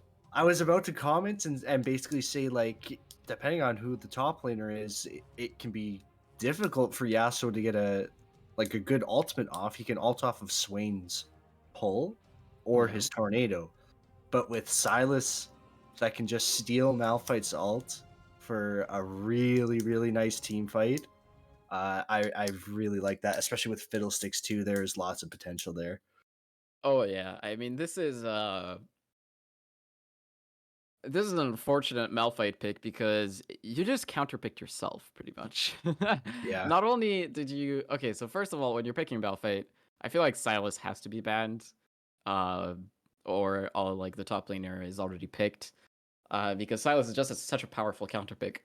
And then not only that, but you're giving access to Yasuo to that extra Malphite ultimate, which can help him teamfight very effectively. So DMCI Maroons, uh, this draft is looking a little difficult. Now, it's not, obviously it's just a draft. The game hasn't played out yet. And DMCI Maroons has a fairly strong team fighting composition. And they have some solid disengage as well. So it's not like their composition is doomed. It's just that UBCO Gold now have access to a very, very strong wombo combo. Yeah, I really like the sort of trap card that they laid down for DMCI and took the bait perfectly. I'm excited to see Sharez on Yasuo. I really am. With how he's been performing today in every single game, consistently getting kills and getting great damage off in every instance. I'm really excited to see what he can do with now on an AD sort of assassin champion in the mid lane. Yeah, absolutely. Will we see the 0-10 Yasuo power spike, or will we see the 10-0 Yasuo, or maybe just Sharez power spike? We'll have to see in the second game of our winners bracket best of 3 here. We'll be right back in a few minutes because of our competitive integrity break. And welcome back to our potentially last game of the day in our winners bracket best of 3 here. UBC Okanagan Gold versus DMCI. UBC Okanagan Gold took the first game in what I hesitate to call a stomp, because early game it was actually DMCI favored, but then the player of potentially the MVP of potentially this entire tournament, I'm gonna call it out early, Sharez on that Vladimir, completely taking over the game. And one thing to note this game, that the two potential carries from last game are now facing off. Gypsy has moved on to the Cassiopeia in the mid lane. God Christ Jesus moving up to the top on the Malphite. But that means that the two carries off of both teams will be duking it out together in the mid lane to see who comes out on top. Absolutely. Sharez on this Yasuo, he has opted into a very aggressive setup. That's Conquer with Ignite and D-Blade. That is a very confident start. Usually into ranged matchups, a lot of Yasuos will opt into a more conservative setup with maybe either the fleet footwork or with a D-Shield or even with a teleport or all three of those, depending on how bad you think the matchup is. So Sharez is going in very confident in this matchup into Gypsy, and we'll have to see if that greedy setup is actually at the detriment or at the benefit of him. It is also possible we don't see the secondary rune page. It is possible that I know sometimes Yasuo Yone players take resolve secondary with bone plating and Yep. second wind. However, it doesn't. I don't. Doesn't look like it. It would have proc there, so I don't think that is the case. He's just going all in for the damage. Yeah, absolutely. Everything on this Yasuo, it feels like UBC Okanagan Gold have bet most of their games into Sharez, and it has worked out. Very good double root there, by the way, into the bot lane by Jeremy Clarkson. And Yeah, I haven't seen Swain in a while. However, always one of those champions that I thought is just really high damage support, and kind of pisses me off too. Understandable. May just piss me off too as a resident AD carry player. It's pretty annoying to have to deal with those mages in the bot lane. But regardless of that, Gypsy. Oh, Snowday Zoe has left the game. Let's hope that's not for real. As Shara is taking a bit of a beating here. He has already used the wind wall, and here comes the Vi. The flash Q is in, but Shares, he's flashing in for the kill, and he's gonna find it. First blood going over to the Yasuo. He's dashing around trying to heal. He's not gonna be able to heal enough. It's just one more auto attack Shields or up. one Q away. Yachtles, he takes down Shares, but as you mentioned, it was a little too close for comfort. I think if he walked a few more for like half a second more to get his passive up, his shield, he might have gotten out of that scenario. But a really good job picking up first blood by him too, burning the flash from by. Okay, we see Satan here. He's on an invade. He actually got the blue buff. He has the level 4 Snowday Zoe. He claims the kill with the priority he had in the top lane.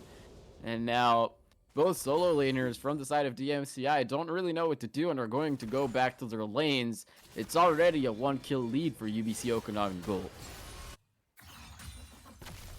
Yeah, definitely a good place to be for Snowday Zoe. Oh. Snowday Zoe going in. He burned the flash of God Christ Jesus on this Malphite. And this game, you know, we were talking a little bit about it in Discord already. We were predicting it to be a little bit of a stomp, and I feel like we're seeing the early stages of a stomp here. Satan is trying to look for a gank. He doesn't find it onto Gypsy. But look at the CS gap already in both top, jungle, and mid. Pretty significant. Yeah, already a 1k gold deficit. Took 4 minutes. It's, you know, not that for early on, I would say that is rather substantial, but yeah, they're doing a great job. I like Silas getting that kill, or Silas taking that kill in the jungle to give just the extra advantage for lane into a matchup that he's already favored to win. Here comes Satan, though. The fear. They have to burn all of their summoners. What an excellent gank there. Satan realizing that they're way too deep into their lane with no vision. UBC Okanagan Gold taking a bit of an advantage as well in the bot lane. And Satan is all over the map right now with the invade in the jungle earlier on, now bot lane, and again UBC taking the dragon on spawn, and they are living up to them wanting the drag soul. Yeah, absolutely. They are looking very strong already. UBC Okanagan Gold, it seems like their game plan has been pretty similar every single time. Just have Sharez on a hyper carry and Snowday Zoe on some kind of bruiser top lane. This time he went for the Silas, but it's a bit of more of a reaction pick. And then Satan just helps out his top side, and he's there for the early dragons. And for now, it's been working out. It's another game of a 5-minute first dragon here. And Snowday Zoe, he's taking down God Christ Jesus very, very down low. But both top laners now taken down low. Not a solo kill to be seen yet. Yeah, the empowered auto attacks from Silas is really providing a lot of damage in that lane. Spooking God Christ Jesus a little bit. He's falling back to the tower, and Silas, with the extra kill he picked up, has a Dark Seal in his pocket. Oh, Sharez, though, he's caught in a 1v3. The roam from the Janna as well. The Flash Tornado. He didn't have access to that wind wall. That most likely means that Sharez is going to go down. No, the ultimate, the last breath. He managed to find a trade kill in what seemed like a completely impossible play. 1-for-1. Wow, the second time that he's gotten a trade off while being ganked. That time it took 4 of them to take him down. And Snowday Zoe picks up a solo kill in the top lane. Yeah, not much to say about that one. God Christ Jesus just went a little too far up, and Snowday Zoe caught him out. He didn't know that he was in that bush. Well played from him. He didn't even have to use the ultimate. So yeah, not only do you have a Sharez that seems to be completely outplaying your plans on shutting him down, but Snowday Zoe is also becoming a problem. Yep, when one plan is failing, or not even failing, they're focusing a lot of pressure on Sharez in the mid lane. Instead of, like, they are taking him down every kill he's picking up, but in the meantime, now you have Snowday Zoe in the top lane, just shoving it down on Malphite and picking up now 2 kills and a 10 CS lead at the moment. Yeah, I mean, and importantly, Charez, when he dies, he takes someone down with him, and he doesn't lose that much CS. You can see he's above in CS, actually, from this Cassiopeia. And again, it's a 3-man gank on this mid lane. Charez, he doesn't have access to the ultimate quite yet. Now he does, but he's going to go down this time before a trade kill even happens. Charez goes down.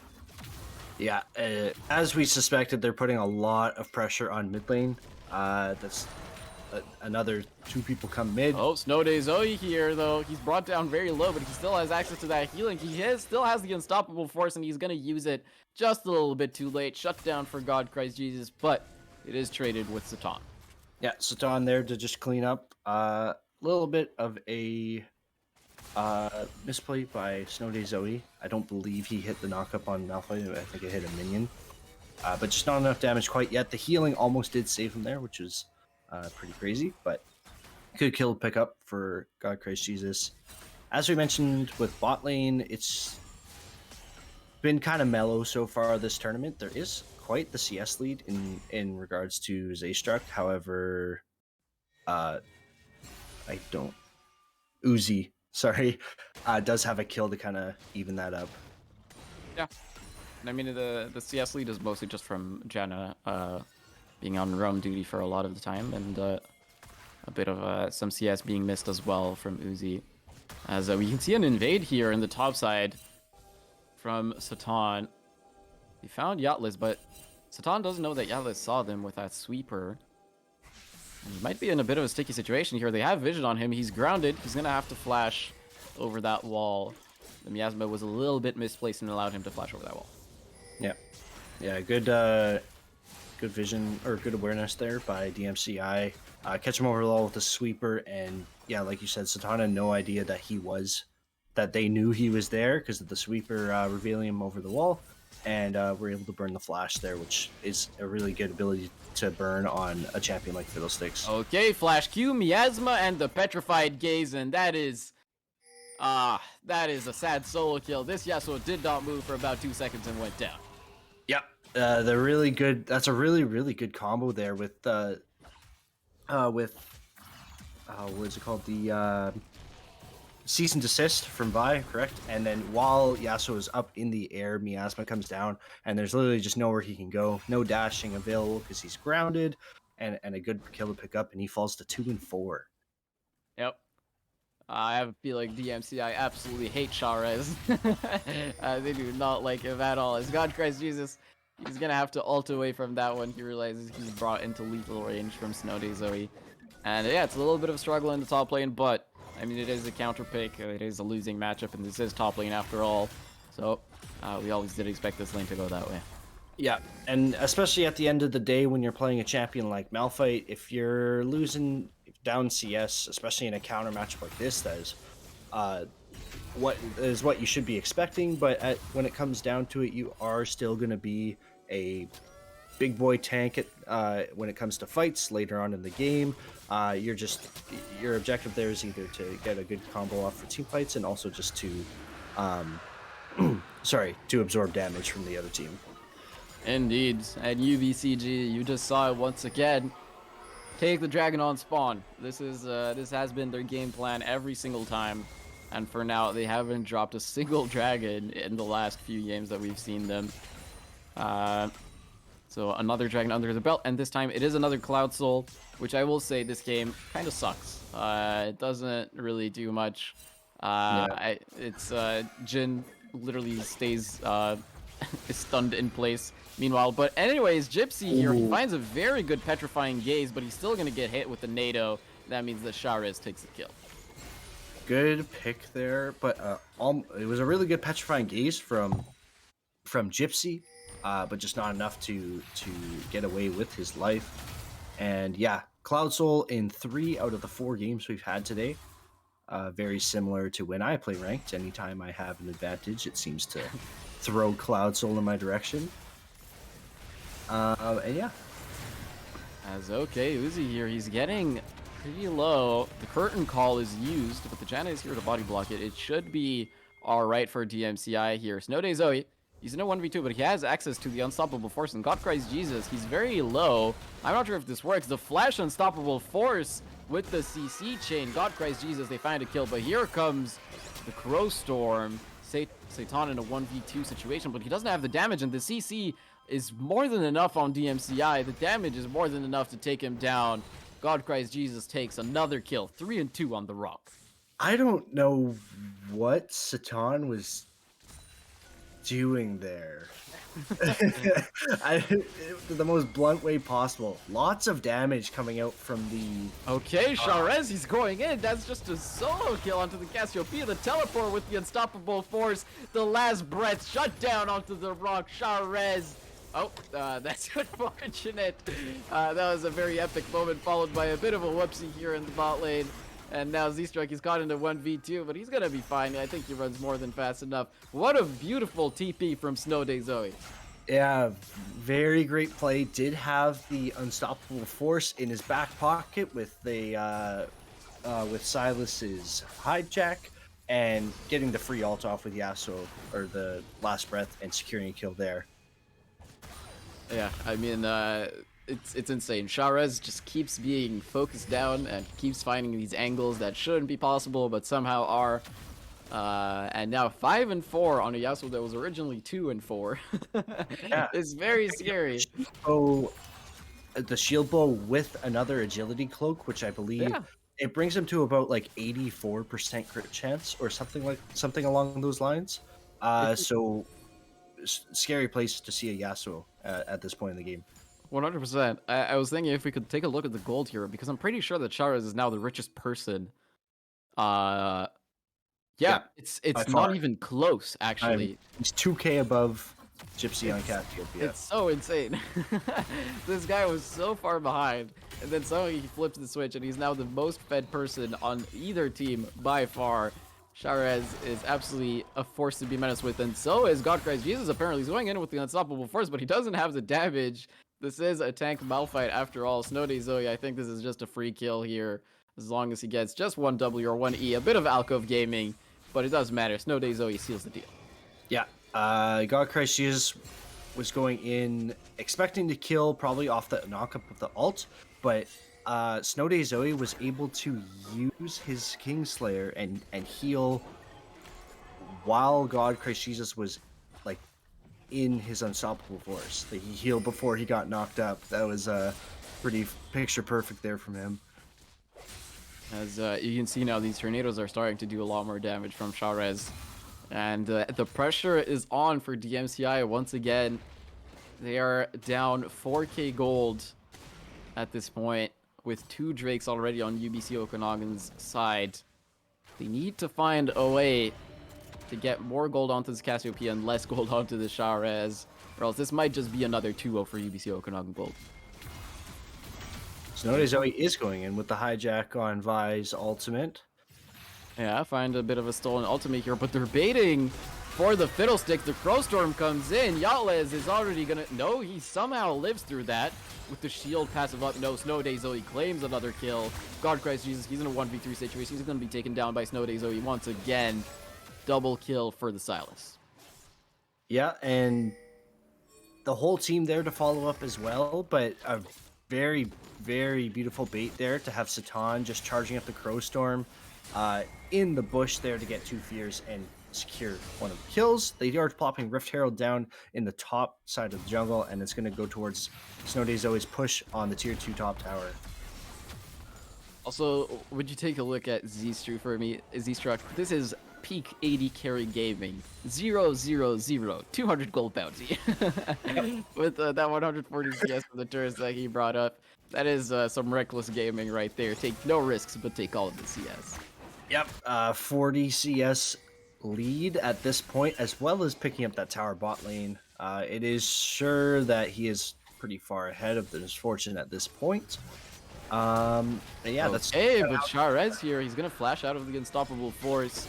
That means with their engage gone, UBC Okanagan Gold are claiming the Dragon Soul point once again. And I don't know about taking this fight, but they do take the 3rd dragon of the game. Yeah, I think at this point, Malphite is able to have his unstoppable force hijacked right now. The cooldown, it doesn't look like he has that circle below him anymore. So I believe UBC probably is or should want to reset at this point, and they can look for a pretty big team fight. Snowy Zoe does go for the Petrifying Gaze to steal, however. We'll see how this plays out if they're looking for some sort of engage here in the mid lane. Also a very good ultimate to take. It's not a bad one at all. As Satan, you can see him on the other side of this wall. He's looking for the team fight. Here comes the Crow Storm. It's not going to hit that much, but Shah Rez, last wind onto 2. That's already a kill onto the Janna, but Satan, he's being taken down a little low, but it's not going to be enough to take him. Snow Day Zoe is on a rampage. That's already 2 kills. The last curtain is going to be called. That's a double kill for Shah Rez. Only 1 left alive. Uzi, you are 1-0-0, bud, but I don't think it's going to be enough to flash in from Snow Day Zoe. Somehow, the healing is absolutely insane. The W is going to miss. How does he die? He dies to the poison and to the turret, I think. But regardless of that, it's still UBC Okanagan Gold taking control. Jerry Clarkson was trying to tank tower aggro for Snow Day Zoe and just died in 3 tower shots. At that point, Snow Day Zoe had taken 2, and with the passive of towers that does increasing damage over time, or more damage per shot, it only took 3 shots to 100-0 Jeremy, and I guess, yeah, some of the poison from the previous fight would have given Cassiopeia that kill instead of an execute. Unfortunate there. But regardless, I mean, UBC Okanagan Gold are still so in control of this game now. 10k gold ahead, out of nowhere, just poofed into existence as Shah Rez, he's being hunted down by 4 people right now. But the teleport is coming in from Snow Day Zoe. They want to make a montage clip out of this. He's taken the unstoppable force, but he's being locked down, and it's a shutdown for God Christ Jesus. Yeah, there was potential there. You saw the position that DMCI was in when they killed Silas. If he had 1 moment to get that unstoppable force off, could have gotten a wombo. I don't know if it would have turned out into a fight victory as a 2v5, but I think we need to talk about the fact that Shara is now 7-4 after getting repeatedly ganked over and over by more than 1 person in the mid lane throughout this entire game. Yeah, it's a bit rough here as Jeremy Clarkson is getting engaged on, but again, Satan is on the other side of this wall, and he's going to find Uzi. But yeah, Satan found both of them. The bullet time is not enough, nearly enough, and now the MCI, they're on the wrong side of the map with nowhere to go, and Snow Day Zoe picking them up. Jan is down. The only one left alive is Yatlez. He's trying to go for a trade kill onto Satan. No, never mind. He's just trying to run away, but it's not going to work out. 1 more Q. Oh, never mind. It is going to work out because UBC Okanagan Gold, they go for the right decision, and they go for Baron. Yeah, very, very good fight there. It seems that DMCI keeps falling for the Fiddlesticks bait in these, especially in these choke points in the jungle, where they in the jungle in UBC's end of the map, where they don't have the best vision set up, so there could be a Fiddlesticks around literally any wall, any corner, and that's exactly what happened there. Absolutely, and I don't know if you noticed, but the Perez still hasn't recalled since last time we talked about his gold, and I'm pretty sure he's about to get an IE. That's most likely like an IE. Yep. And let's see if he gets anything else. IE plus some. And the Caulfield's wherever. All right. Opting for the Death Stance as a 3rd item, it looks like. Yeah. Which I very much like. I think Death Stance is a very, very strong item right now. Criminally underrated, especially into heavy AD focused comps. I mean, on the enemy team there is a lot of AP, but honestly, it doesn't really matter. Yeah, it is nice just to have that the passive to take damage over time instead of flat, and also just the healing is really nice on it when you get takedowns. And we know a player like Sharez is going to be getting takedowns quite a bit. Definitely, he's shown pretty much every single game that he can get kills, and he will get kills here. As they're looking for this soul at 22 minutes. The Petrifying Gaze is already used. They find a pick onto Clarkson, but the counter engage with the stolen Petrifying Gaze from Snow Day Zoe is good. The curtain has been called. The damage is insane from UBC Okanagan Gold. That's already 3 kills, 4 kills going down over, and in the blink of an eye, UBC Okanagan Gold, they take the team fight, they take the ace, and they take the soul. Yep, their fourth Cloud Soul in the past 4 games, and it's looking like it's going to be another sweep. They do have Baron pushing down the mid lane. They're getting at least an inhibitor after acing them at the Dragon Pit. And again, a 22-minute Cloud Soul allows for a 27-minute Elder, if it even gets to that point with how far ahead UBC Okanagan Gold is. That is the question we are asking ourselves at this point in time. UBC Okanagan Gold is 1 game away from winning this best of 3 and closing out their spot into the finals, by the way. And they have been shown to be incredibly dominant with Sharez in the mid lane. As Satan here, he's once again looking for the angle onto the Crow Storm, but it's only on God Christ Jesus, so I'm not sure he's going to go for it. As yeah, I mean, UBC Okanagan Gold have been incredibly dominant, and at this point with Sharez, he has access to that third item, the Death's Dance, and Snowdy Zoe also 21 stacks on the Medjais, by the way. Yeah, that is something to note. It wasn't just a mid lane gap this game, that's for sure. Snowdy Zoe showing that he too, like you said, honorable mention or possible MVP candidate there for this series. But yeah, the Magi's, which is the second time it's been built. The first time was with on the Vladimir by Shara's last game. But yeah, you can see how it's just snowballing from here or out, and I don't know what DMCI could do to get back into this game. Nowadays, Zoe, he's taken the unstoppable force, and you can feel it. They want to close this game out in the flashiest way possible. The curtain has already been called. They're just zoning them away from the turret. Why the hell not? Get a second inhibitor for yourself. It's not like it can hurt. As Sharez is looking for some extra tornadoes. DMCI, they're looking very, very scared right now, as they should be. They are one bad ultimate away from losing the game, and here comes the last breath, the unstoppable force onto 3. The Crow Storm is massive, and UBC Okanagan Gold, in such a dominant fashion, show why they are the best team in this tournament. 2-0, UBC Okanagan Gold, GG. Yeah, that game, as predicted, a little bit of a stomp, and look at Sharez finishing 12-4 after repeated ganks throughout the mid lane.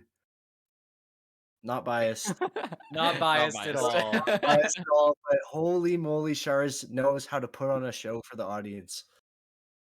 What a game. What a series.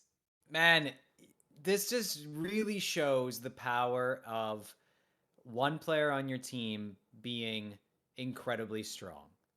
This is like, he's not Faker, but I feel like he fits into this amateur league this tournament anyway in the same way. And by that I mean a player on the team that even when you focus him down, you send your support up and the jungler together to try to kill him and shut him down. That in and of itself has so much impact on the game because it opens up your other carries to do what they need to. Yeah, I mean, absolutely. Sharez was 2-4. Again, he was getting permanently like ganked over and over again by both the Vi and the Janna. And it doesn't matter. Apparently, he just finds like those kills that shouldn't be a thing, and then he gets fed, and then somehow the game is over. UBC Okanagan Gold are very, very strong with this new mid laner on their team, and they might just be able to take it all from here. Yeah, I would not be surprised. Of course, this means that UBCO Gold go to the grand final tomorrow, which will be a best of 5. And of course, we may see DMCI joining us in the grand final as well. So what's going on right now, we have a lower bracket game going on right now. It's not the lower bracket final. We have a game going on right now between Free John's Barbecue and U of M Brown.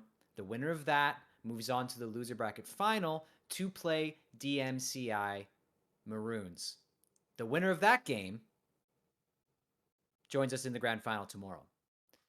So we don't know who it will be, but it could be these two teams again. And honestly, I'm kind of rooting for that because I think that they are the two teams that are the most evenly balanced in this tournament. Yeah, I think if we see a matchup tomorrow between these two teams, as as as we saw both of these days, we know the potential today of UBC Gold, but we saw yesterday exactly what DMCI could do as well with the last game of the day yesterday, or they went 2-0 yesterday, right? If I remember correctly. DMCI But did. I want to see. I think Gypsy has the carry potential, but it wasn't fully unveiled today. We saw a glimpse of it in the first game, and then it kind of fell all to shambles with the wrath of with the wrath of Charez. But I think that is something they need to focus on a little bit more if they do come to the grand finals tomorrow. And I'd like to see how it pans out. Yeah, I think that I would love to see Gypsy carry a game really hard, and I mean, man, this mid lane matchup and this top lane matchup, it was really spicy. Like even those fights between Snow Day Zoe and um sorry, the top laner was I'm gonna say God Christ. GCJ. Yeah, sure. God, Christ Jesus. GCJ.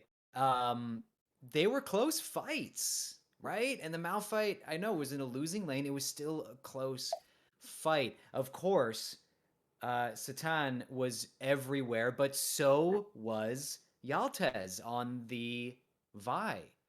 The top half of the map was spicy the whole time. I would say that you mentioned it in the during the game that pardon me, Uzi no Zistru on Jin was just sitting back having a great time. Nobody was getting on him, and he could just farm Yep. ADC Dream, but kind of an unsung hero of the game, right? Brought utility. They still won their lane. Um, maybe unsung heroes is a little bit is a higher praise. But played really well. Yeah, absolutely. I mean, again, I joke as like by saying 80 carry gameplay because sometimes it does feel like that, as in, you farm all game and then whatever your team does, you just kind of follow. But that's what sometimes that's what you should be doing, right? The only way that they lose this game is if someone makes like a very big mistake at that point. And Z-Struck just chill. It was like, yeah, sure, I'm gonna let my star mid laner carry. I'm just gonna sit back and cosplay reckless for like 20 minutes, and he did it great. Yeah, absolutely. Absolutely. So, just a quick update of what's going on in the loser bracket game right now. U of M Brown took game 1, and we're just waiting on game 2 to see where that goes. Last time we heard it was an early lead taken by Free John Barbecue, so that might go to game 3. Looks like one of the admins is typing in our Discord chat to see Free John still ahead in gold and kills. No turrets down yet. 13 minutes in. So it sounds like it's a pretty close game.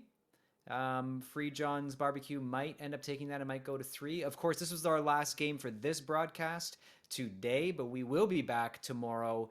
I don't have confirmation yet. I will try to find confirmation about what time exactly that will start. We may not know that until later today, so keep an eye on our socials. Gentlemen, is there anything else that you wanted to say about this game, this last series that we just had?